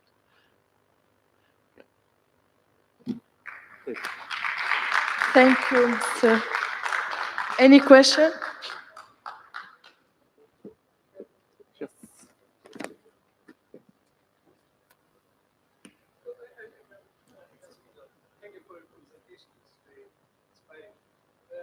I'm asking about explainability. Yeah. So, do you mean in your presentation that, let's say, decomposing the LLM on small agent could be better explainable or more explainable, or because I don't. Oh yeah, sorry. Explainability comes in. Does it give you the references and sources and give the reasoning? Yeah. And for a certain domain, it's based on also tuning, fine tuning and everything. But both can operate quite well. So the reason I'm saying that, let's say if you have a small language model, let's say for customer support for a certain domain or for agriculture, and somebody asks a technical question or certain question, and it gives you the response, it provides you all the documents, also gives you a rationale behind it. You can train a small model as well for that. So it's not really limited to big one. And it's difficult to compare in the sense who is better. Yeah. But if you narrow the domain, the small will work as much as the large language models. But it doesn't mean that we can improve explainability by building smaller, let's say, agent or systems. There's two things, right? The smaller models, of course, performs less good if when you just downgrade it. But then you want to fine tune it for your purpose. Yeah. And then you have to provide all the reasoning for that so that when it responds, it considers those reasoning. And also this small model also works with the RAG, this knowledge database that I talked about. There's no difference. So it can also extract information from there and gives you all the other rationale behind it. Yeah. Because smaller systems are, let's say, because they are small, so we can probably or possibly better analyze them. So we can have more explanation about how they behave, let's say. That I don't better than bigger, let's say, bigger systems. Now, the bigger ones cover a lot. It covers the world, entire internet. Smaller world, if you fine tune for a certain domain, I do not see why it will be not as good as the bigger one, but for that domain. So, yeah. Thank you. Yeah, sure. Thank you for your presentation. Please, if you wanted to think about the African continent, how our decision makers can co-think together to say, for this domain, we need LLM to go to advise their citizens and their actors from the ecosystem to go to use LLM or SML, small language model. Here I'll be a bit cynical here because I sell service for a living also. So one of the things is everyone wants to have AI, but they don't know what it should do. So I think the AI is a tool, and we have to have a clear idea what problem we want to solve. And for example, in customer support, AI is used a lot, for example, because it's very obvious. We have a full software that's usable. Adding the AI improves the efficiency of the support. But then if you think AI first, it doesn't work because AI is automation. So first we have to see what problem we have to accelerate. So. Thank you. Thank you. Thank you.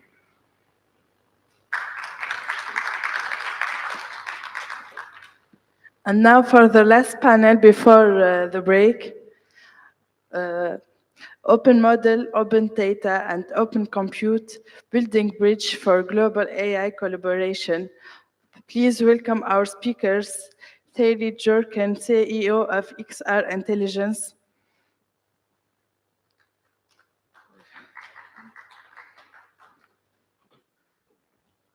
Maybe it's not here.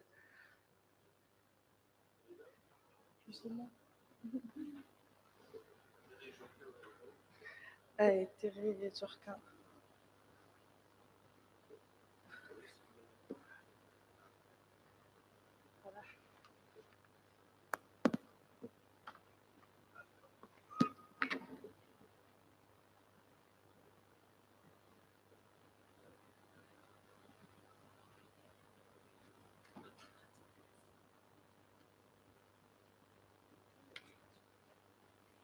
Partie d'un autre panel, je peux pas parler. Donc, le temps de s'installer, ils vont venir parce qu'ils sont des keynotes. Ok. Panel R. Moi, je suis là et je prends un quart d'heure maximum, mais ils seront là. Un quart d'heure maximum. Quart d'heure. Déjà, ils ont fait un retard. Déjà.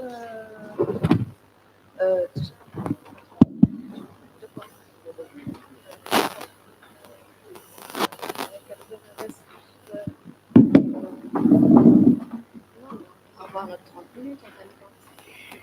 ça, c'est pas notre truc.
Let's break the break for now, and after we will continue the next panel.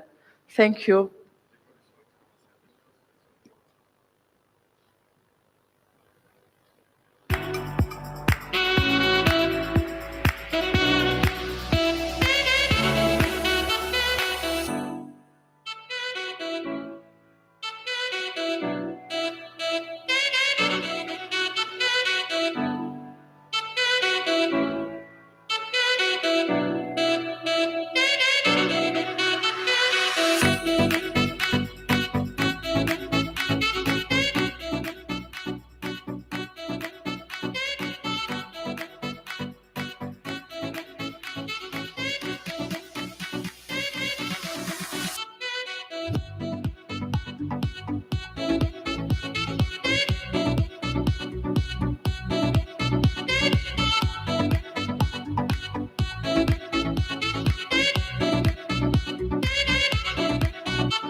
Love that takes you higher, I will forever be intertwined with you. Where the sun never goes down and time must slow down. Would it be too crazy if we decided to stay forever? Decided to stay forever, forever.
into the fire. I'd like to see your wild side.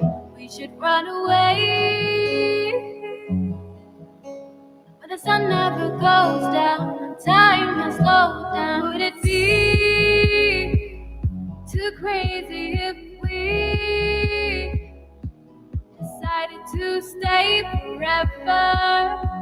Decided to stay forever, forever.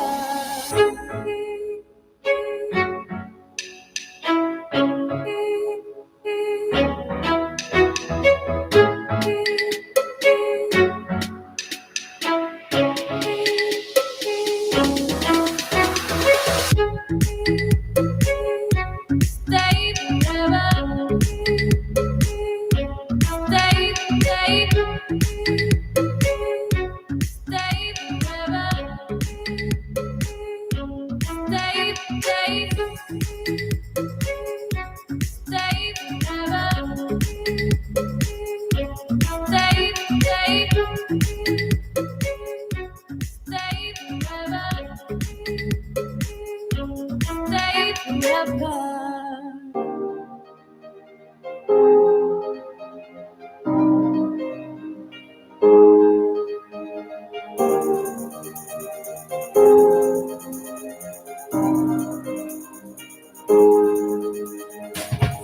All I need one more chance. Oh, baby, let me show you. I need one more chance. Oh, baby, all I need one more chance. Oh, baby, let me show you. I need one more chance. All I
need one more chance. Oh, baby, let me show you. I need one more chance. Oh, baby, all I need one more chance. Oh, baby, let me show you.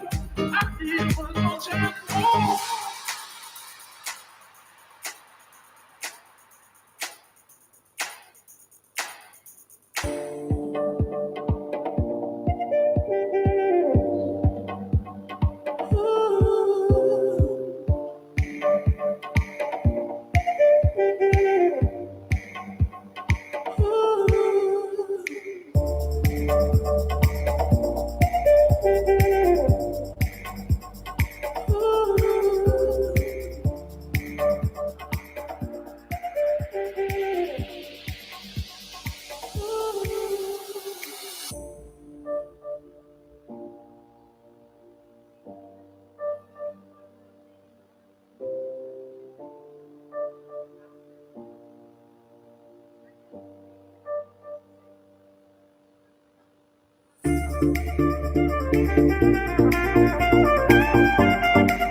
You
gotta put your past behind you. Look, kid, bad things happen, and you can't do anything about it, right?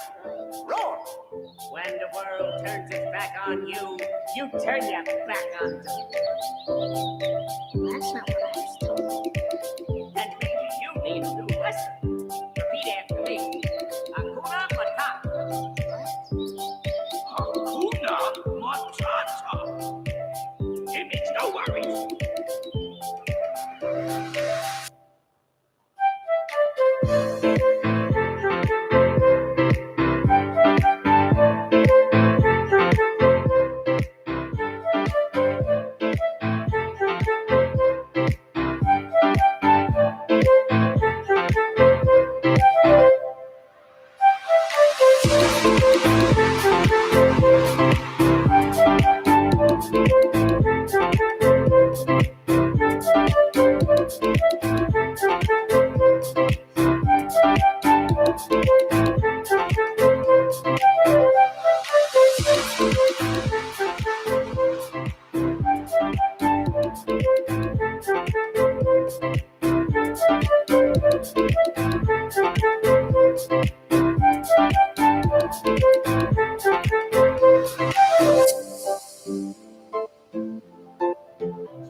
Repeat after me. Hakuna Matata. Hakuna Matata. It means no worries.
good.